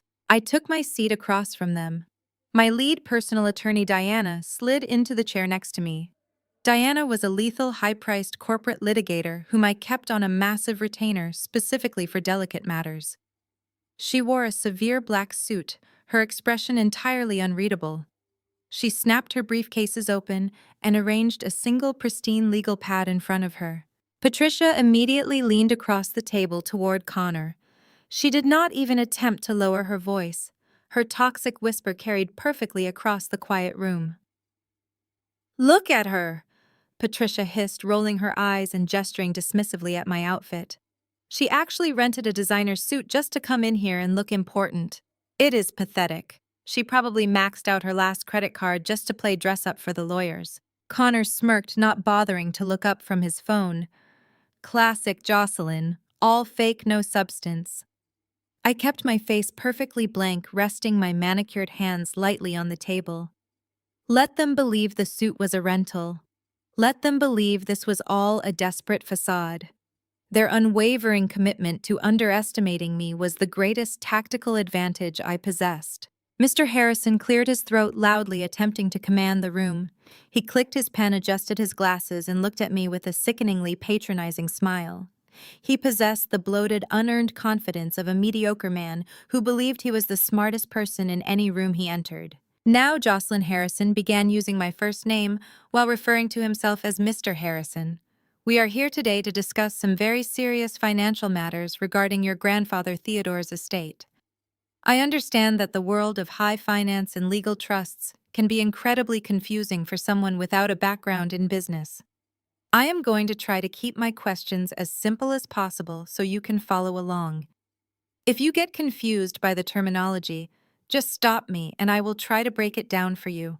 Diana did not move a muscle, but I could feel the glacial chill radiating from her side of the table. She was a woman who routinely eviscerated Fortune 500 CEOs in federal court, and she was currently watching a small-town estate lawyer attempt to mansplain basic economics to the billionaire owner of Apex Holdings. I gently nudged Diana's foot under the table, a silent command to hold her fire. We needed Harrison to dig the hole as deep as humanly possible. "Thank you, Mr. Harrison," I said, pitching my voice soft and slightly hesitant. "I appreciate you taking the time to explain things. I will do my best to keep up." My parents exchanged a victorious glance. Richard sat back in his chair, crossing his arms over his chest, clearly relishing the sight of his rebellious daughter finally being put in her place by an authority figure. "Excellent," Harrison said, his chest puffing out slightly. "Now, Jocelyn, let us talk about what a trust fund actually is. A trust is a legal arrangement where an individual holds assets on behalf of someone else. In this case, your grandfather set aside a sum of money for you. However, the foundational intent of this money, as we are prepared to argue before the judge, was to act as a security measure for the entire Wilson family structure. Do you understand what a family asset is, Jocelyn?" I looked down at my hands, playing the role of the intimidated, cornered runaway perfectly. "I think so," I murmured. Good Harrison patronized, writing a quick note on his legal pad. "Currently, your family is facing an unprecedented and highly aggressive corporate attack from an entity known as Apex Holdings. Your brother's business assets have been unjustly seized, and your parents' home is under immediate threat of foreclosure. In times of severe crisis, family assets must be pooled to ensure the survival of the estate. We have reason to believe that your grandfather's trust, which matured this year, contains upward of $100,000. We also believe you are maliciously withholding this money out of personal spite." I let a small, genuine tremor of emotion enter my voice. "I am not hoarding anything out of spite, Mr. Harrison. You do not understand the reality of that account." Oh, I think I understand perfectly. Young Lady Harrison shot back, his voice rising in volume as he attempted to bully me into submission. You see, financial records do not lie. We know the trust exists. We know it matured. And we know you have sole access to the routing numbers. My clients are simply asking for their rightful share of a family resource to fight off this predatory corporation. If you continue to hide this money, you are actively participating in the destruction of your own parents' livelihood. Diana finally spoke, her voice cutting through the stuffy air of the conference room like a scalpel. Mr. Harrison, she said, not looking up from her perfectly organized notes. Are you formally accusing my client of financial concealment without presenting a single piece of verified banking documentation to support your claim? Because right now you are operating entirely on speculation regarding the current balance of the Theodore Trust. Harrison scoffed, waving a hand dismissively at Diana. We do not need the current balance sheets today, counselor. The intent of the original trust document is clear.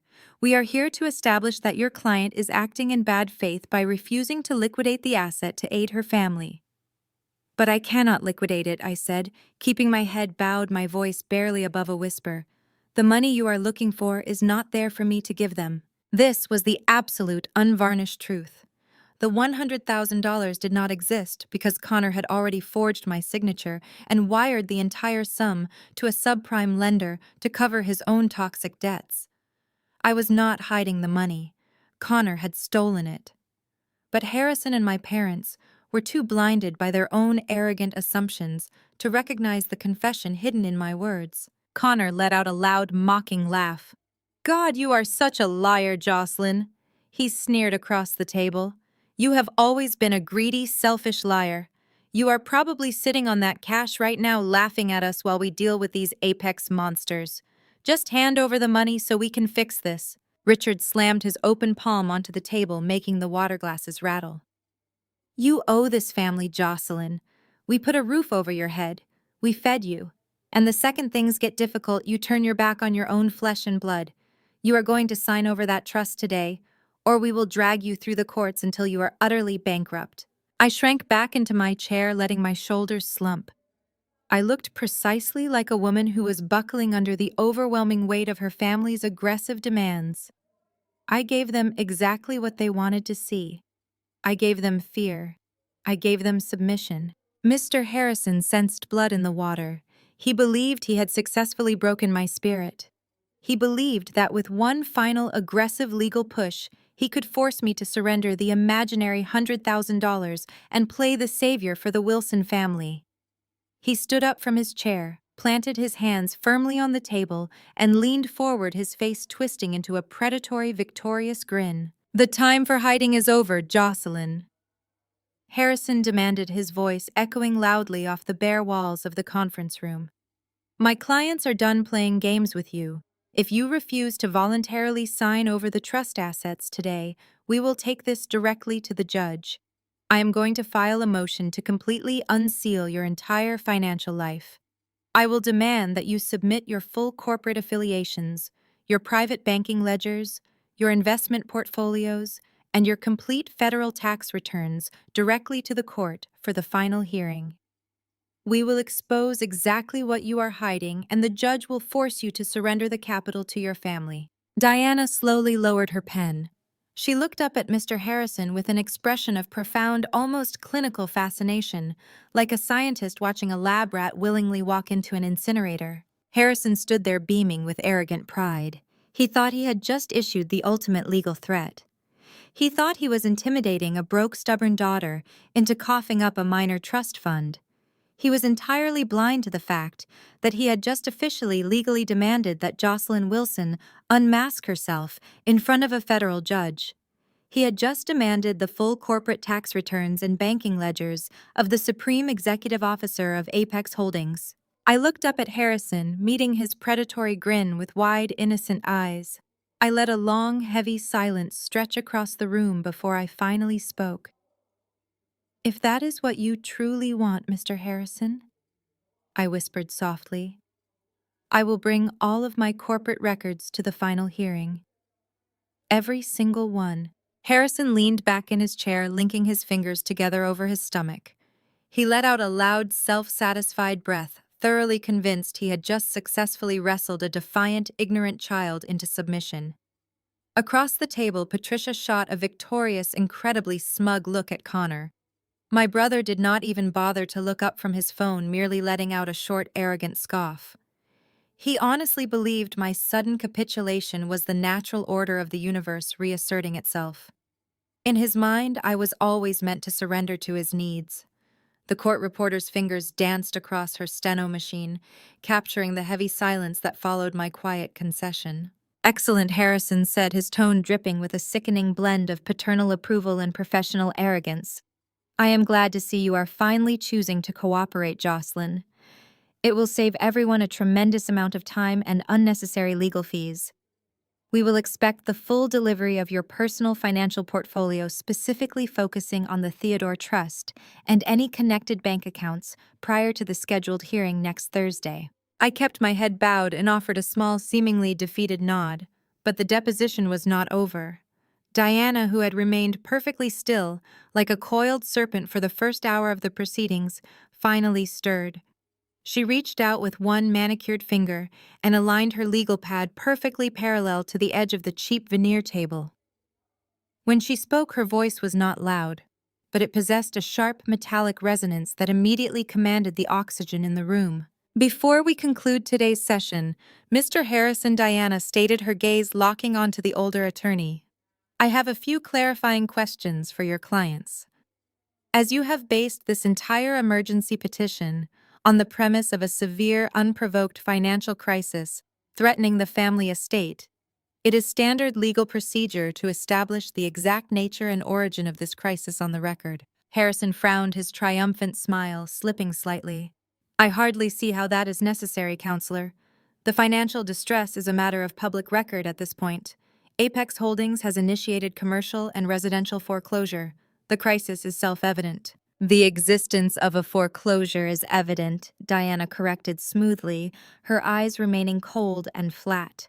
"But the specific circumstances that led to the foreclosure are paramount.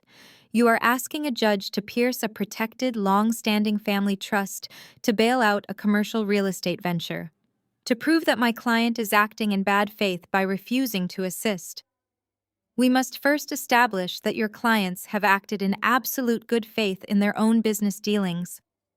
We must establish that this crisis is, as you claim, an unprovoked attack by corporate thugs, rather than the result of gross negligence or fraudulent activity on the part of Mr. Connor Wilson." Connor finally dropped his phone onto the table, his head snapped up, his face instantly flushing with offended rage. "Are you calling me negligent?" he snapped, leaning aggressively toward Diana.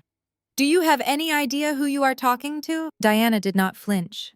She slowly turned her piercing gaze from Harrison to my brother. "I am simply asking routine questions for the official court record, Mr. Wilson. You are currently under oath. If your business practices are as visionary and flawless as you publicly claim, answering a few basic operational questions should be entirely effortless." Harrison held up a hand, trying to regain control of his own side of the table. "Connor, relax. Let her ask her questions. We have absolutely nothing to hide. Answer her truthfully, and we will be out of here in 10 minutes. It was the worst legal advice Harrison could have possibly given. He was throwing his arrogant, volatile client directly into a minefield, completely blindfolded. Diana picked up a sleek silver pen. "Thank you, Mr. Harrison. Let us begin. Mr. Connor Wilson, for the record, can you confirm that your company, Connor Wilson Real Estate Group, operates with total financial transparency regarding all secured loans and lines of credit?" "Absolutely," Connor spat, adjusting the cuffs of his expensive designer sweater. "My books are pristine. I employ a full team of highly paid accountants. Every single dollar that moves through my company is tracked, verified, and completely above board. We run a tight, highly professional ship." Diana nodded, making a slow, deliberate checkmark on her pad. "And when applying for the various commercial loans that have recently been consolidated and acquired by Apex Holdings, did you at any point misrepresent your personal or corporate assets to secure that funding?" "Never," Connor said loudly, his voice echoing with profound indignation. I do not need to misrepresent anything. My portfolio speaks for itself. My properties are in the most lucrative development zones in the city. The original lenders were practically begging me to take their money because they knew I was a guaranteed return on investment. I provided them with exact certified asset declarations. I see Diana murmured, her pen hovering over the paper. So you are stating under penalty of perjury that every signature on your loan applications, collateral agreements, and asset declarations was authentic and legally authorized. I watched Connor's face closely. For a microscopic fraction of a second, a shadow of hesitation flickered behind his eyes. He knew exactly what he had done months ago. He knew he had forged my signature to drain our grandfather's trust fund to float a desperate subprime loan. But admitting that now in front of his parents, his lawyer, and the sister he deeply despised was impossible for his massive ego. He had convinced himself that he was a victim. He had convinced himself that because he intended to pay the money back, eventually, it was not really stealing. "My signatures are authentic," Connor declared, lifting his chin defiantly. "Every single document I submitted was fully authorized. I have never engaged in fraudulent loan applications. Not once. Not ever." The court reporter's fingers moved in a blur, permanently capturing the fatal lie. "To be absolutely clear for the judge," Diana pressed her tone, dropping into a deadly quiet register. "You have never secretly utilized funds from an account that was not legally registered in your name. You have never forged a family member's signature to secure capital." I just answered that, Connor sneered, crossing his arms and glaring at Diana. "My finances are 100% clean. I am an upstanding businessman. The only fraud happening here is this ridiculous corporate takeover by Apex Holdings. They swooped in, bought up my paper without my permission, and now they are using aggressive predatory tactics to steal my life's work. I am the victim of a hostile corporate shakedown." Before Diana could ask her next question, Richard violently interjected. My father could not stand to see his golden child questioned like a common criminal. He slammed his hand on the table again, his face purple with outrage. "This line of questioning is highly insulting and entirely irrelevant," Richard shouted, pointing a thick finger at Diana. "My son is a visionary. He is a pillar of the Chicago business community.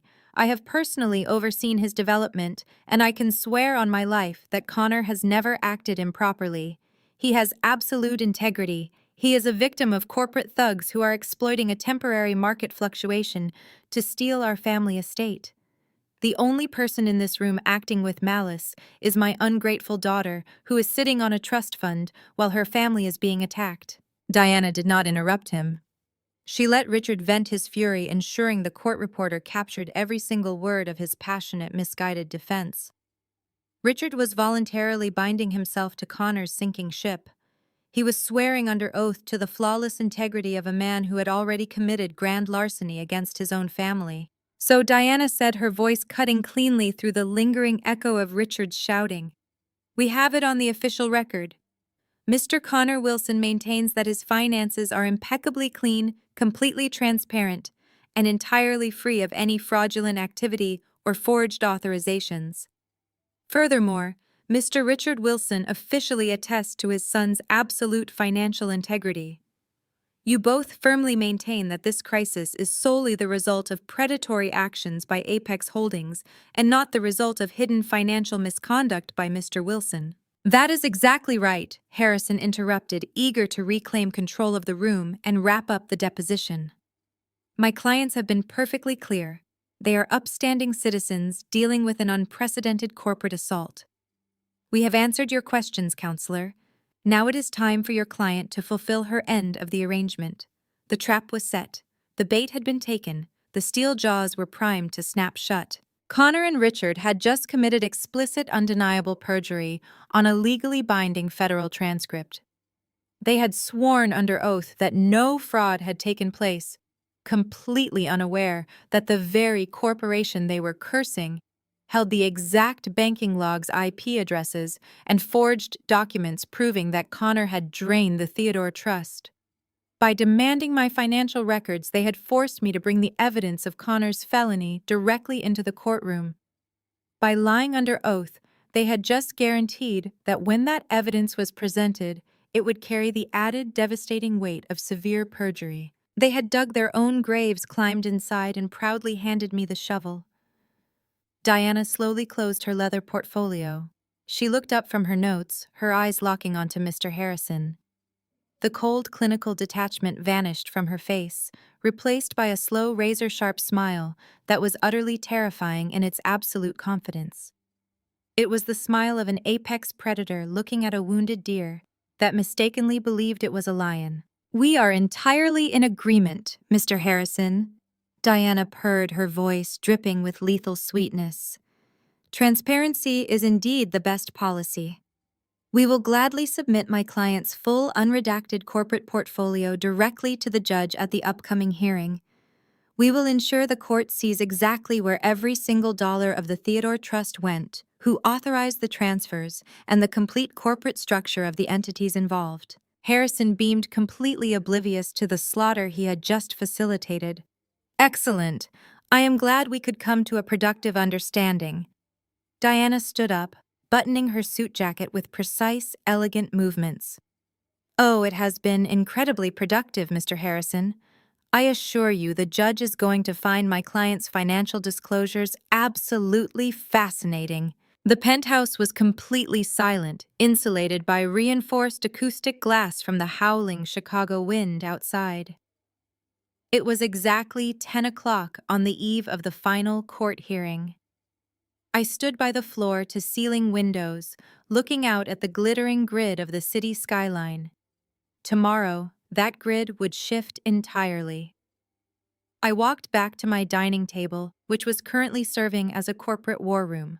Stacks of meticulously organized legal files covered the polished marble surface. My attorney Diana had just left after an intensive 4-hour strategy session. We had finalized the exact sequence of our document submission. Every wire transfer log, every IP address verification, and every forensic accounting report proving my brother's felony was perfectly bound and ready for the judge. My private unlisted cell phone began to vibrate against the marble tabletop. The caller ID displayed a number I had not seen on this device in years. It was Connor. My brother had likely browbeaten Mr. Harrison into giving up the contact information he had on file for me. I stared at the glowing screen, calculating the tactical advantage of answering the call. A cornered animal is always the most revealing. I tapped the green icon and brought the phone to my ear without saying a word. Jocelyn. Connor breathed. His voice was entirely unrecognizable. The booming, arrogant frat boy charm he had flaunted at the deposition was completely gone. In its place was a fragile, trembling whisper. He was crying. Or rather, he was executing a flawless auditory simulation of crying. He sniffled loudly, letting out a ragged sigh designed to project absolute devastation. "Jocelyn, please do not hang up. I know we have our differences, but I am begging you to just listen to me for 1 minute." I remained perfectly silent, leaning against the edge of the table. I let him fill the empty airspace with his desperation. "Mom and Dad are terrified," Connor continued, his voice cracking with manufactured grief. "They are literally packing boxes right now. Apex is going to take the house tomorrow. They are going to be thrown out onto the street, Jocelyn. They are old. They cannot start over. I know you hate me. I know you resent my success, but you cannot punish them for my business mistakes. You just cannot." He paused, clearly waiting for me to offer a sympathetic murmur or a sign of yielding.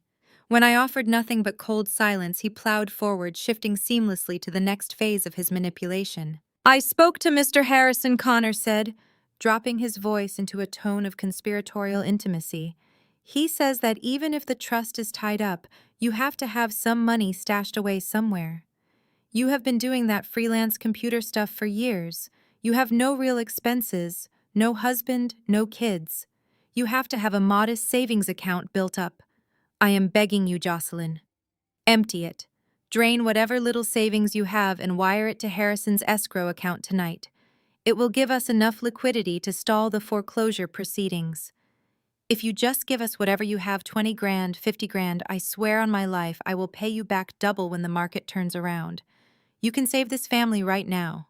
I listened to the sheer breathtaking audacity of his request. He was facing total financial annihilation, yet he still possessed the monumental arrogance to view my life as a piggy bank for his failures. He still believed I was a struggling freelancer hoarding pennies. He was begging me to bankrupt myself to protect the parents who had spent my entire life treating me like an unwanted burden. "Connor," I finally spoke. My voice was completely flat, devoid of any emotional resonance. "Yes, I am here," he answered quickly, the fake tears instantly vanishing, replaced by eager anticipation. "Whatever you have, Jocelyn, it will be enough to stop the bleeding. Just authorize the transfer." "I have a question for you," I said, picking up a silver pen and rolling it between my fingers. "And I want you to answer me with absolute honesty. Anything. Ask me anything." I stopped rolling this pen. I took a slow, deliberate breath, channeling decades of quiet observation into a single, devastating sentence. "Did you ever think about what would happen to me when you forged my name on those trust documents?" The silence on the other end of the line was absolute. The background noise of Connor breathing simply stopped. For 10 agonizingly long seconds, the only sound was the faint electronic hum of the cellular connection. The trap I had laid in the deposition was springing shut in his mind. He was realizing that I knew everything. He was realizing that my willingness to unseal my financial records was not a bluff, but an execution. Connor stammered the syllable, catching sharply in his throat. "I do not know what you are talking about. Harrison said the trust was intact. You are just hiding the routing numbers." "You logged into the banking portal on the 4th of September, I stated, reading directly from the forensic report sitting in front of me. "You used an IP address registered to your downtown office. You forged my electronic signature on the release authorization and wired exactly $100,000 to a subsidiary of Vanguard Capital to cover a margin call on your South Loop project. You stole my inheritance, Connor. And then, 2 days ago, you sat in a federal deposition and swore under penalty of perjury that your finances were completely clean." He began to hyperventilate. The panic in his voice was no longer manufactured. It was authentic, raw, and entirely pathetic. "Jocelyn, you have to understand." He babbled his words, tripping over each other in a desperate frenzy. "It was not stealing. It was a temporary bridge loan. I was going to put the money right back before you even noticed it was gone. The market shifted unexpectedly. The supply chain issues wrecked my quarterly projections. I had no choice. If I lost the South Loop project, the entire company would have folded." "You committed felony identity theft," I replied, my tone as clinical as a medical examiner reciting a cause of death. "You drained an irrevocable trust. You did not even need the money," Connor shouted, shifting instantly from pathetic apologies to aggressive narcissistic rage. "What were you going to do with 100 grand? Buy more computer monitors for your pathetic little apartment. I am building skyscrapers, Jocelyn. I am creating a legacy. I am the one carrying the Wilson name. Mom and Dad always intended for that money to support my ventures. I just bypassed the red tape because we were out of time." I listened to him justify his crimes with the exact same toxic entitlement that had shielded him from consequences his entire life. He felt absolutely no remorse for stealing from me. He felt no guilt for potentially ruining my financial standing. In his twisted reality, his needs completely superseded my right to exist. He viewed my assets as his rightful property, simply delayed by annoying paperwork. "And the perjury?" I asked quietly. "Did you think about the consequences of lying under oath?" "Harrison is an idiot," Connor spat, instantly deflecting the blame onto his bargain attorney. "He told me to project confidence. He told me to deny everything, so Apex Holdings would back down. I did what my legal counsel advised. You cannot hold that against me, Jocelyn. You cannot let them see those records tomorrow. If the judge sees that transfer, I will go to prison. They will put me in federal prison. You put yourself there, Connor." "Please," he sobbed, reverting back to the pathetic crying boy. "I am your brother. I am your blood. You are my little sister. You are supposed to protect your family. If you submit those records, you are destroying Mom and Dad. The shock will literally kill them. You are going to be a murderer, Jocelyn. You are going to murder our parents with this petty, jealous vendetta." The manipulation was staggering. He had stolen my money, lied to a federal court, and bankrupted our parents, yet he was still desperately trying to convince me that the impending fallout was entirely my fault. He was frantically trying to trigger a lifetime of ingrained familial guilt, hoping that the obedient invisible daughter would magically resurface and fall on her sword to save the golden child. But that daughter did not exist anymore. She had died a long time ago, replaced by a woman forged in the fires of absolute corporate ruthlessness. I looked down at the stack of bound documents on my table. I saw the Apex Holdings logo stamped in heavy black ink. I thought about the decades I had spent watching my brother be rewarded for mediocrity while I was punished for excellence. I thought about the smirks, the insults, and the constant suffocating disrespect. I did not feel angry. I did not feel sad. I felt a profound, overwhelming sense of clarity. Connor was still talking, his voice a frantic, high-pitched drone. "We can fix this, Jocelyn. We can tell the judge there was a clerical error.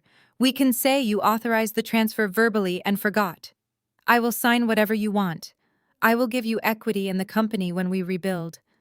Just do not give them the unredacted files. I am begging you. I am begging you on my hands and knees." I reached for my phone and held it in front of my face. "Jocelyn, please, say something. Say you will help me." I tapped the red icon. The call disconnected instantly, cutting off his frantic pleading mid-sentence. I tossed the phone onto the marble table. The penthouse was silent once again. I walked back to the floor-to-ceiling windows and looked out at the city. Any lingering trace of doubt, any microscopic fragment of residual familial guilt that might have been hiding in the darkest corners of my mind completely vanished. Connor had proven without a shadow of a doubt that he was entirely irredeemable. He was a parasite, and my parents were his willing hosts. I turned back to the war room table. I carefully aligned the edges of the unredacted corporate portfolio, ensuring every single page was in perfect order. Tomorrow morning, I would walk into that courtroom, not as a daughter, but as the chief executive officer of Apex Data Solutions. I would reveal the full, terrifying scope of my power. I would strip away their illusions, dismantle their legacy, and leave them with absolutely nothing. I would show absolutely no mercy. The heavy oak doors of the Cook County Federal Courtroom sealed us inside, shutting out the muted hum of the busy corridors. The air in the room was stale thick with the suffocating tension of impending ruin. We were seated in the cavernous space, a stark physical division separating my side from theirs. Diana and I sat at the respondents' table, the polished mahogany cool beneath my fingertips. Across the center aisle, my family sat shoulder to shoulder with Mr. Harrison, presenting a united, desperately arrogant front. Patricia was currently standing at the plaintiff's podium, finishing a carefully rehearsed, spectacularly manipulative speech. She clutched a crumpled tissue in her hand, dabbing at the corners of her dry eyes, playing the role of the heartbroken, besieged matriarch, to absolute perfection. "Your Honor," Patricia said, letting her voice waver with calculated theatrical sorrow. "We are a traditional, hard-working family. My husband and I sacrificed everything to build a legacy for our children. My son Connor has poured his blood, sweat, and tears into his real estate business. He is a brilliant, upstanding young man who is currently being targeted and bullied by a faceless, predatory corporate monopoly. We are facing the total loss of our family home, the complete destruction of our livelihood." She paused, taking a shaky breath, turning her head to cast a look of profound, practiced disappointment in my direction. And yet, Patricia continued, her tone sharpening into a blade of pure maternal toxicity, "While we fight for our very survival. My daughter sits across this room and refuses to lift a single finger to help us.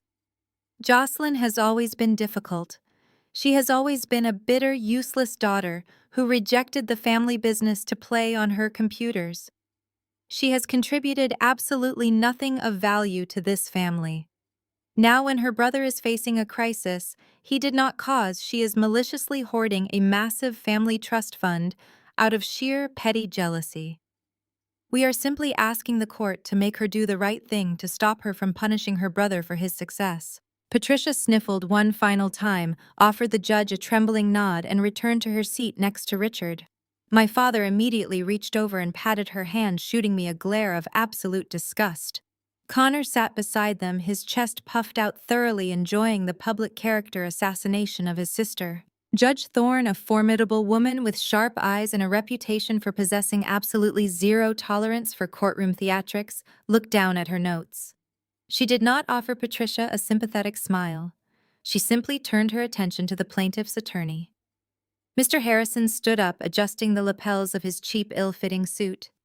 He puffed out his chest, radiating the bloated, unearned confidence of a man who believed he had already won the battle. "May it please the court," Harrison boomed, projecting his voice to fill the large room. "As my client so eloquently stated, this family is under siege by a ruthless corporate entity known as Apex Holdings.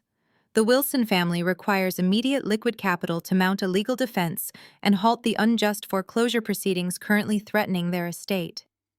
We have established that the respondent Jocelyn Wilson is the sole signatory on the Theodore Wilson Trust, which contains the exact capital required to save this family from financial ruin." Harrison gripped the edges of the podium, leaning forward aggressively. "Therefore, Your Honor, we formally request that this court strip Jocelyn Wilson of her financial autonomy regarding this specific trust.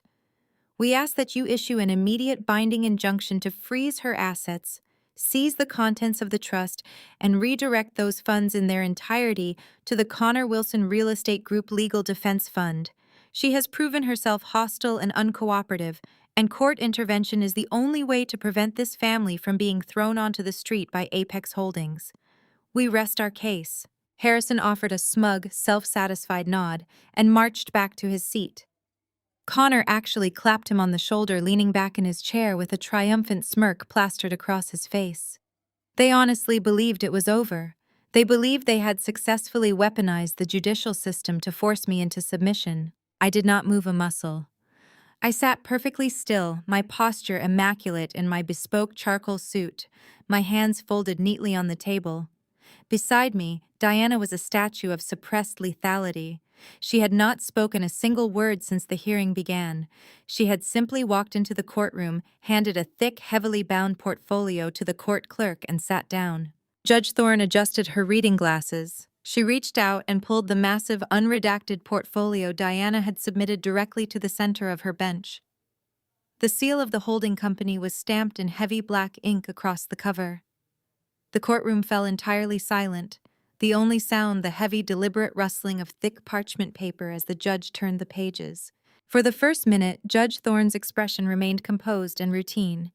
Then, as she turned to the second section of the portfolio, her eyes widened microscopically. Her gaze darted back to the top of the page, rereading the lines.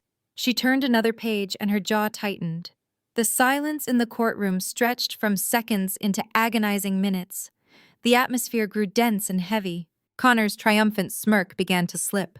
He shifted uncomfortably in his chair, glancing nervously at Mr. Harrison.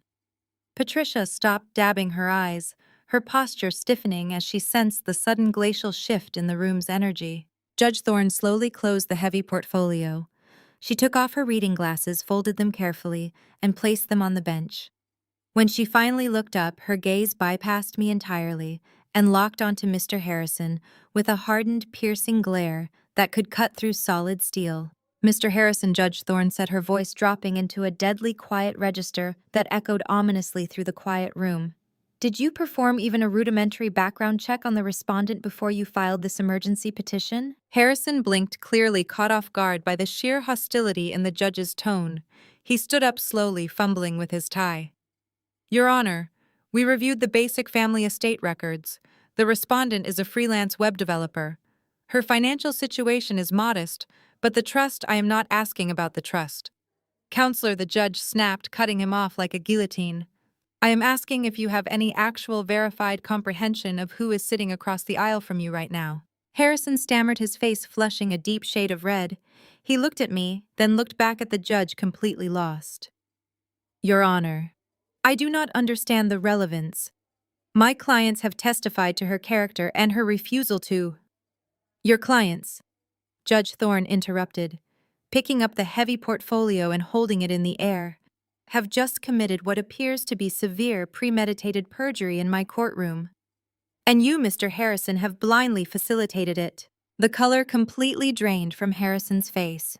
He opened his mouth, but no sound came out. Richard jumped up from his chair, his face twisting into a mask of indignant rage. "Now see here," he shouted, pointing a thick finger at the bench. "We are upstanding citizens. My son is a victim of a corporate shakedown. We came here for justice, not to be insulted. Mr. Wilson, sit down and remain silent, or I will have the bailiff place you in handcuffs for contempt of court," Judge Thorne barked, her voice cracking like a whip. Richard froze, utterly stunned by the raw authority of the reprimand. He slowly sank back into his chair, his chest heaving. Judge Thorne opened the portfolio and flattened the pages with the palm of her hand. She looked directly at Connor, who was now gripping the armrests of his chair, his knuckles turning white. "You have come into this federal court," Judge Thorne read, her voice cold and unyielding, "demanding that I strip the financial autonomy of the respondent to fund a legal battle against a corporation named Apex Holdings. You have sworn under oath that your business practices are flawless, and that you have never engaged in fraudulent activity. Yet the unredacted banking logs, IP verification reports, and forensic accounting ledgers submitted to this court prove conclusively that the $100,000 trust you are attempting to seize does not exist. It does not exist because you, Mr. Connor Wilson, illegally accessed the account, forged the respondent's signature, and wired the entire sum to a subprime lender to cover your own toxic commercial debts." Connor let out a sharp, choked gasp. He shrank back into his chair, his eyes darting frantically toward the exit doors. He looked like a man who had just stepped on a landmine and heard the click. "But that is not even the most egregious miscalculation you have made today," Judge Thorne continued, turning to the final section of the portfolio. "You claim the respondent is a useless, bitter freelancer with no financial standing. You claim you are being bullied by a faceless corporate monopoly." The judge looked up, her gaze sweeping across my parents and my brother, letting the full, crushing weight of reality bear down on them. "Let the official court record reflect the verified, unredacted corporate disclosures submitted today," the judge announced, her voice ringing with absolute finality. "The respondent, Jocelyn Wilson, is not a freelance developer. She is the sole founder, primary shareholder, and chief executive officer of Apex Data Solutions, an international technology conglomerate.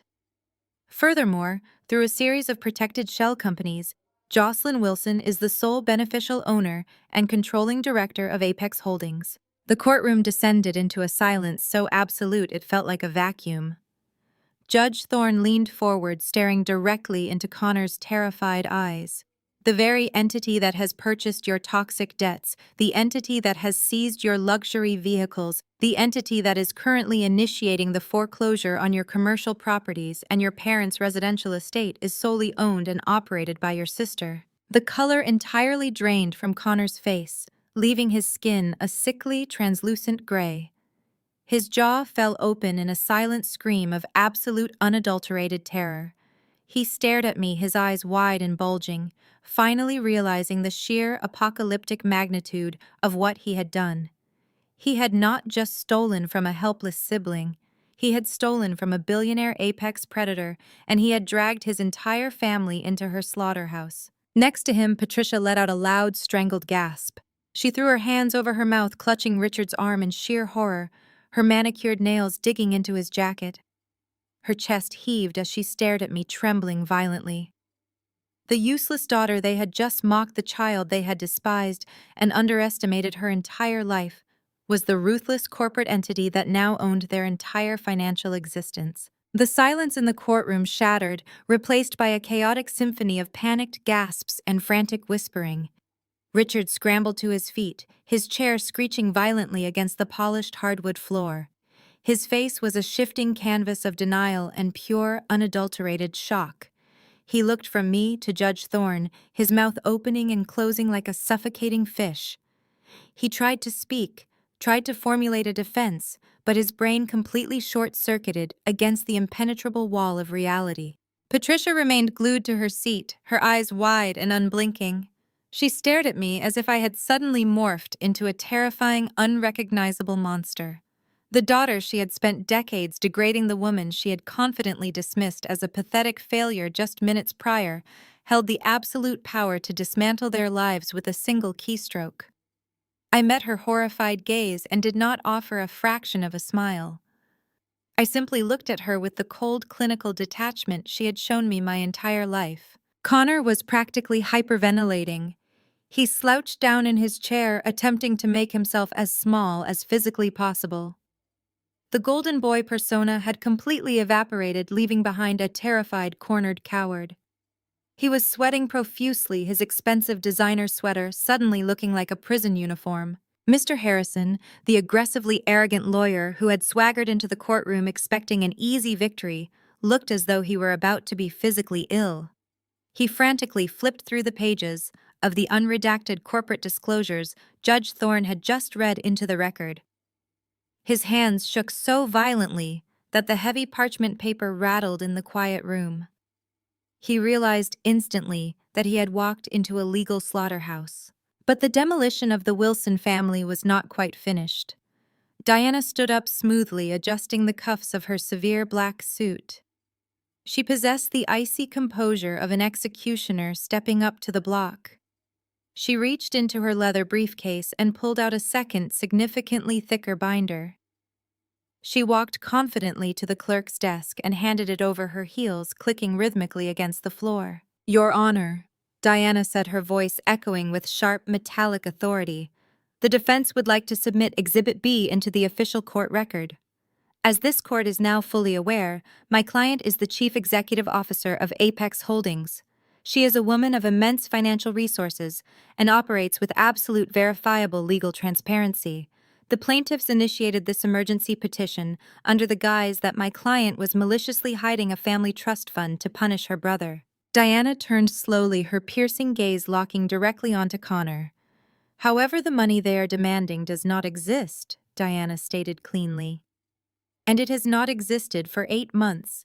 The forensic bank records, certified transfer logs, and verified IP tracking data contained within Exhibit B prove exactly why." Connor let out a miserable, strangled whimper.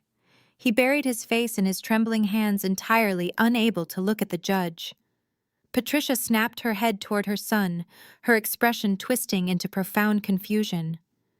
Richard stood frozen, the color draining from his bloated face as the reality of Diana's words began to sink into his stubborn mind. On the 4th of September, Diana continued projecting her voice so every single syllable struck the plaintiff's table like a physical blow.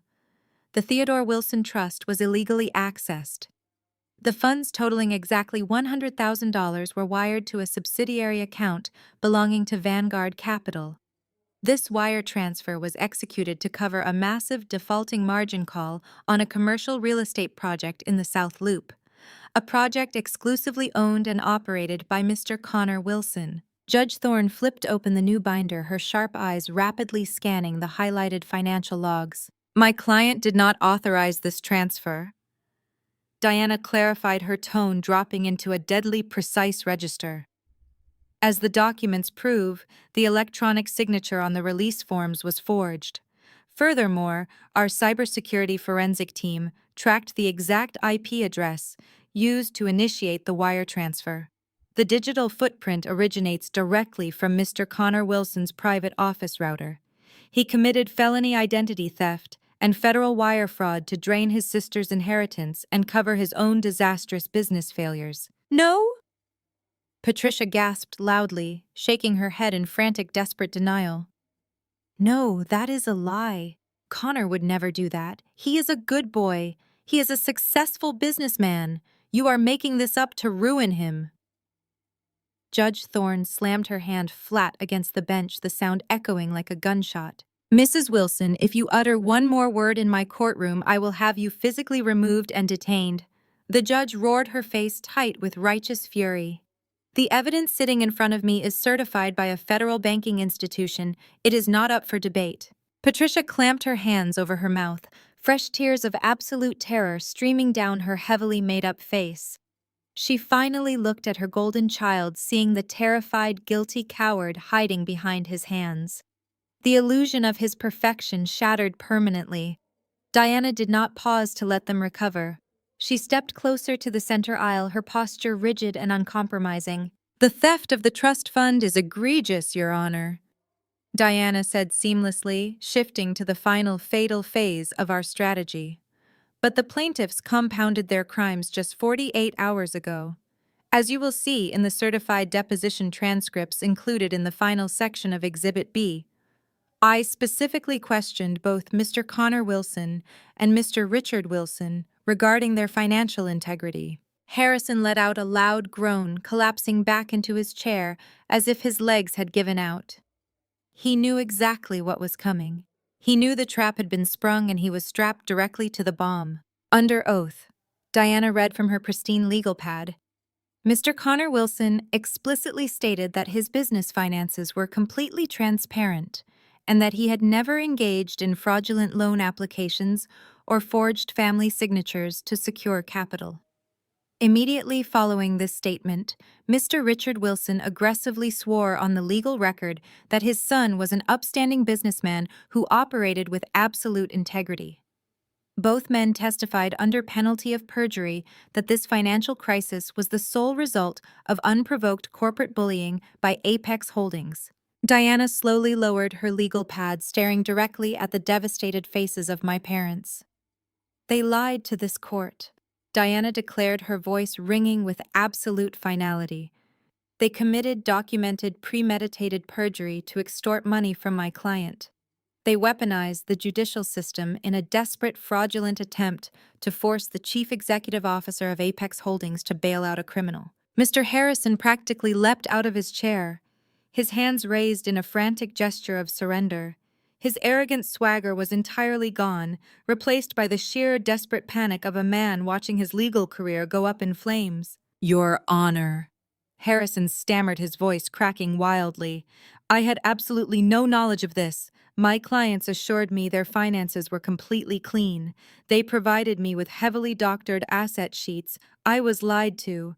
I would never willingly suborn perjury or participate in an attempted extortion scheme. I formally request to immediately withdraw as their legal counsel. You are not going anywhere, Mr. Harrison, Judge Thorne commanded, her voice cold and unyielding. You filed this frivolous, aggressive motion without performing a basic shred of due diligence. You allowed your clients to blatantly lie under oath because you were too eager to secure a quick payout. You will remain seated until I am finished with you. Harrison swallowed hard, dropping back into his chair and staring blankly at the table. He physically moved his chair several inches away from Richard, treating the Wilson family like a highly contagious disease. Richard looked at Harrison, completely betrayed, and then looked at me. His face was a twisted, agonizing mask of fury, humiliation, and profound defeat. He finally realized that his entire life's philosophy was completely wrong. He had bet everything on the loud, arrogant son and completely discarded the quiet, observant daughter. Now the son was a proven criminal, and the daughter held the power of a corporate god. Judge Thorne stood up, towering over the courtroom. Her expression was a storm of judicial wrath. She looked down at the Wilson family with a level of disgust that was incredibly validating to witness. In my 20 years on the bench, Judge Thorne began, her voice shaking with controlled fury. I have rarely seen a more grotesque display of arrogance, manipulation, and blatant criminality. You came into my courtroom playing the role of the innocent, besieged victims. You attempted to use the authority of the law to bully and extort a woman you believed to be powerless. You slandered her character, demanded her assets, and shamelessly lied under oath to cover up a felony theft committed against her. The judge picked up her heavy wooden gavel. You are not victims of a corporate shakedown, the judge stated, staring directly at Connor. You are the architect of your own destruction. You stole from your sister, lied to your attorney, and committed perjury in a federal deposition. Connor sobbed openly, his shoulders shaking as the reality of his impending imprisonment settled over him. Patricia wept hysterically into Richard's shoulder. My father simply stared straight ahead, completely broken, completely stripped of his unearned pride. I am dismissing this petition with extreme prejudice, Judge Thorne declared, raising the gavel high into the air. I am also ordering a full, immediate unsealing of all Connor Wilson Real Estate Group financial records. Furthermore, based on the verified forensic evidence and the documented perjury presented today, I am immediately referring Mr. Connor Wilson to the District Attorney's Office for Criminal Prosecution regarding felony identity theft, wire fraud, and perjury. The judge violently slammed her gavel down onto the sounding block. The sharp, explosive crack echoed through the courtroom like a thunderclap sealing their fate. "Court is adjourned," the judge ordered, turning sharply and exiting the bench. I remained seated as the heavy wooden doors of the courtroom swung open, and two uniformed bailiffs stepped inside, moving directly toward the plaintiff's table. They were not there to offer escorts. They were there to secure a suspect. The courtroom, which had felt like a hunting ground just an hour ago, was now a sealed vault. My family was trapped inside, stripped of their immense wealth, stripped of their toxic lies, and permanently stripped of their precious golden child. I slowly stood up, buttoned my bespoke suit jacket, and looked at them one last time. They had demanded a reckoning, and I had delivered absolute ruin. I walked out of the heavy oak doors of the courtroom, the rhythmic click of my heels echoing sharply off the polished marble floors of the corridor. Diana matched my pace perfectly. Her briefcase secured a faint, deeply satisfied smile playing on her lips. We had barely made it halfway to the elevators when the frantic, stumbling sounds of pursuit echoed behind us. "Jocelyn, wait, Lynn." Patricia's voice was a ragged, desperate screech. It lacked the theatrical polish and measured victimhood she had weaponized inside the courtroom. This was the raw, unvarnished sound of a woman watching her entire universe collapse in real time. I stopped and turned slowly, my posture immaculate. Richard and Patricia were practically sprinting down the hallway toward me. They looked physically diminished, as if the last 30 minutes inside Judge Thorne's courtroom had aged them a full decade. Richard's face was a mottled, unhealthy shade of red, his chest heaving as he gasped for breath. Patricia reached out her hands, shaking violently, attempting to grab my arm. I took a single deliberate step back, putting myself cleanly out of her reach. Patricia burst into tears, and for the first time in my entire life, they were entirely genuine. "Please, Jocelyn," she sobbed, her manicured hands clutching the lapels of my tailored jacket. "Please, you have to stop this. You have to call off the lawyers right now. Connor is going to be arrested. They are going to put your brother in a cage. You cannot let them take him away from us. We will lose everything." I looked at the woman who had spent my entire childhood making me feel invisible. I looked at the father who had enabled every ounce of my brother's toxic entitlement and eagerly participated in his crimes. They were standing before me, stripped of their social armor, begging for mercy from the daughter they had routinely discarded and humiliated. "Jocelyn." Richard croaked, his voice completely devoid of its usual booming, arrogant authority. He swallowed hard, his eyes darting nervously around the empty corridor, terrified of who might be watching their public disgrace. "We are family. You are our daughter. We share the same blood. You cannot do this to your own flesh and blood. Please, we will do whatever you want. We will apologize for everything. Just drop the foreclosure on the house. Drop the criminal charges against your brother. We will lose the estate. We will have absolutely nothing left." I did not raise my voice. I did not scream, and I did not cry. I looked at my parents with the cold, detached professionalism of a chief executive officer terminating a contract with a bankrupt, deceitful vendor. "You do not get to invoke the word family to escape the consequences of a felony," I stated, my voice completely flat and devoid of any emotional resonance.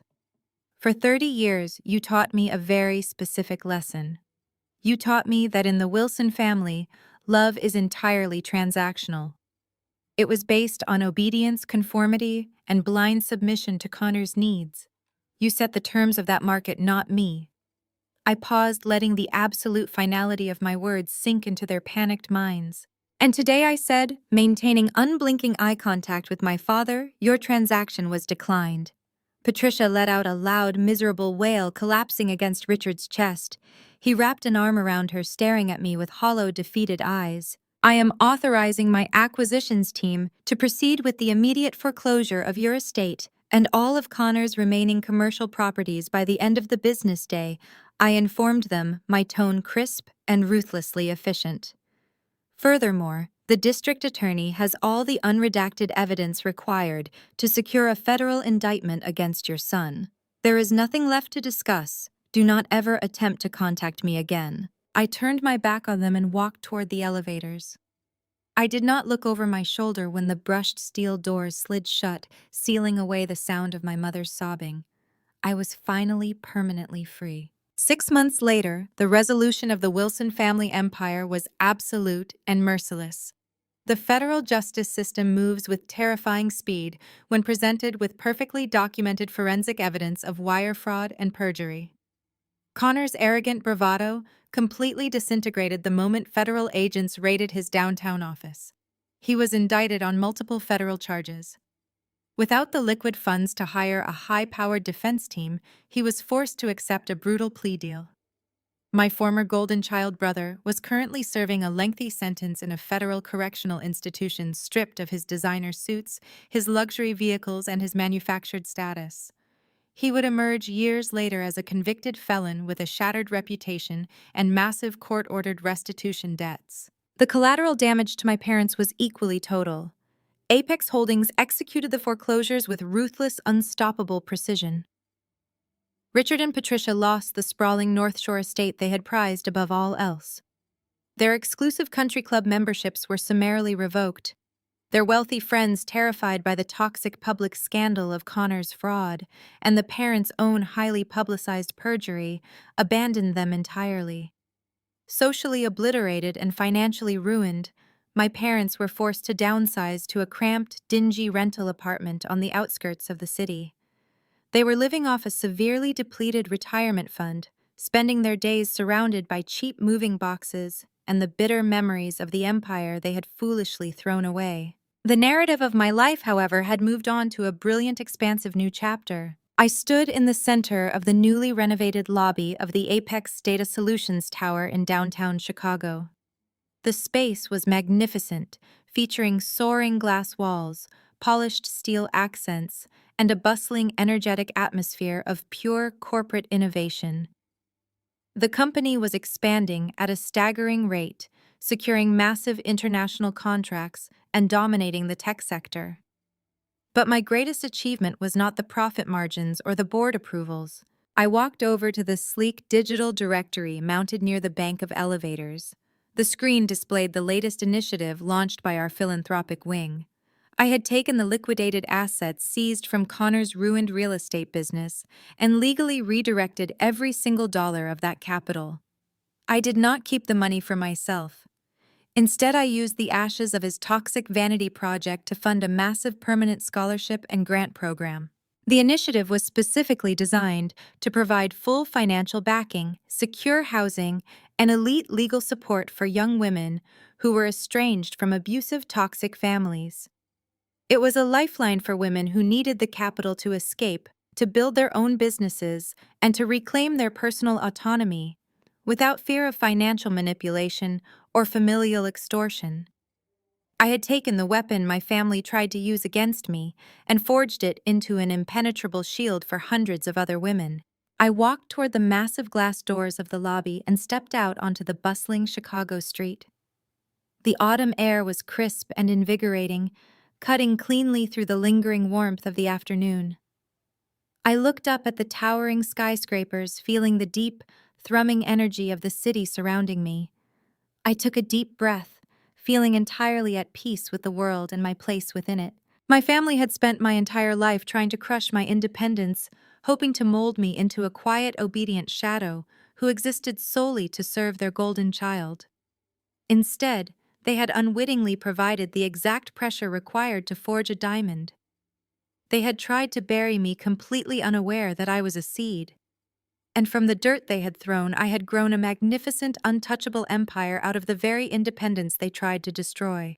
The hardest truth I ever had to accept was that sharing DNA does not automatically guarantee loyalty, respect, or unconditional love. For years, I allowed my family to assign me the role of the invisible, inadequate daughter, believing that if I just worked hard enough, I might eventually earn a seat at their table. But toxic families do not reward excellence. They exploit it. My brother's betrayal and my parents' eager complicity taught me that you cannot negotiate with people who view your existence strictly as a resource for their own comfort. The ultimate lesson here is the absolute necessity of building your own sanctuary. True power does not come from destroying the people who hurt you. It comes from stripping them of their access to you. When you remove their ability to manipulate your emotions and your assets, their false authority completely evaporates. Financial autonomy is the greatest armor you can possess, giving you the freedom to decline participation in a family dynamic that demands your submission as the price of admission. Creating the Scholarship Foundation was not an act of revenge, but a declaration of victory. I chose to take the wreckage of my family's deceit and forge it into a ladder for other young women trying to escape similar shadows. You are not obligated to set yourself on fire to keep toxic relatives warm. Your worth is defined by the empire of your own integrity, not by the shifting goalposts of people committed to misunderstanding you. Share your own experiences in the comments below if you have ever had to walk away from a toxic family dynamic or found the courage to build your own success when no one else believed in you. If this journey of reclaiming power and setting ironclad boundaries resonated with you, please hit the like button and subscribe for more stories about surviving betrayal and defining your own worth.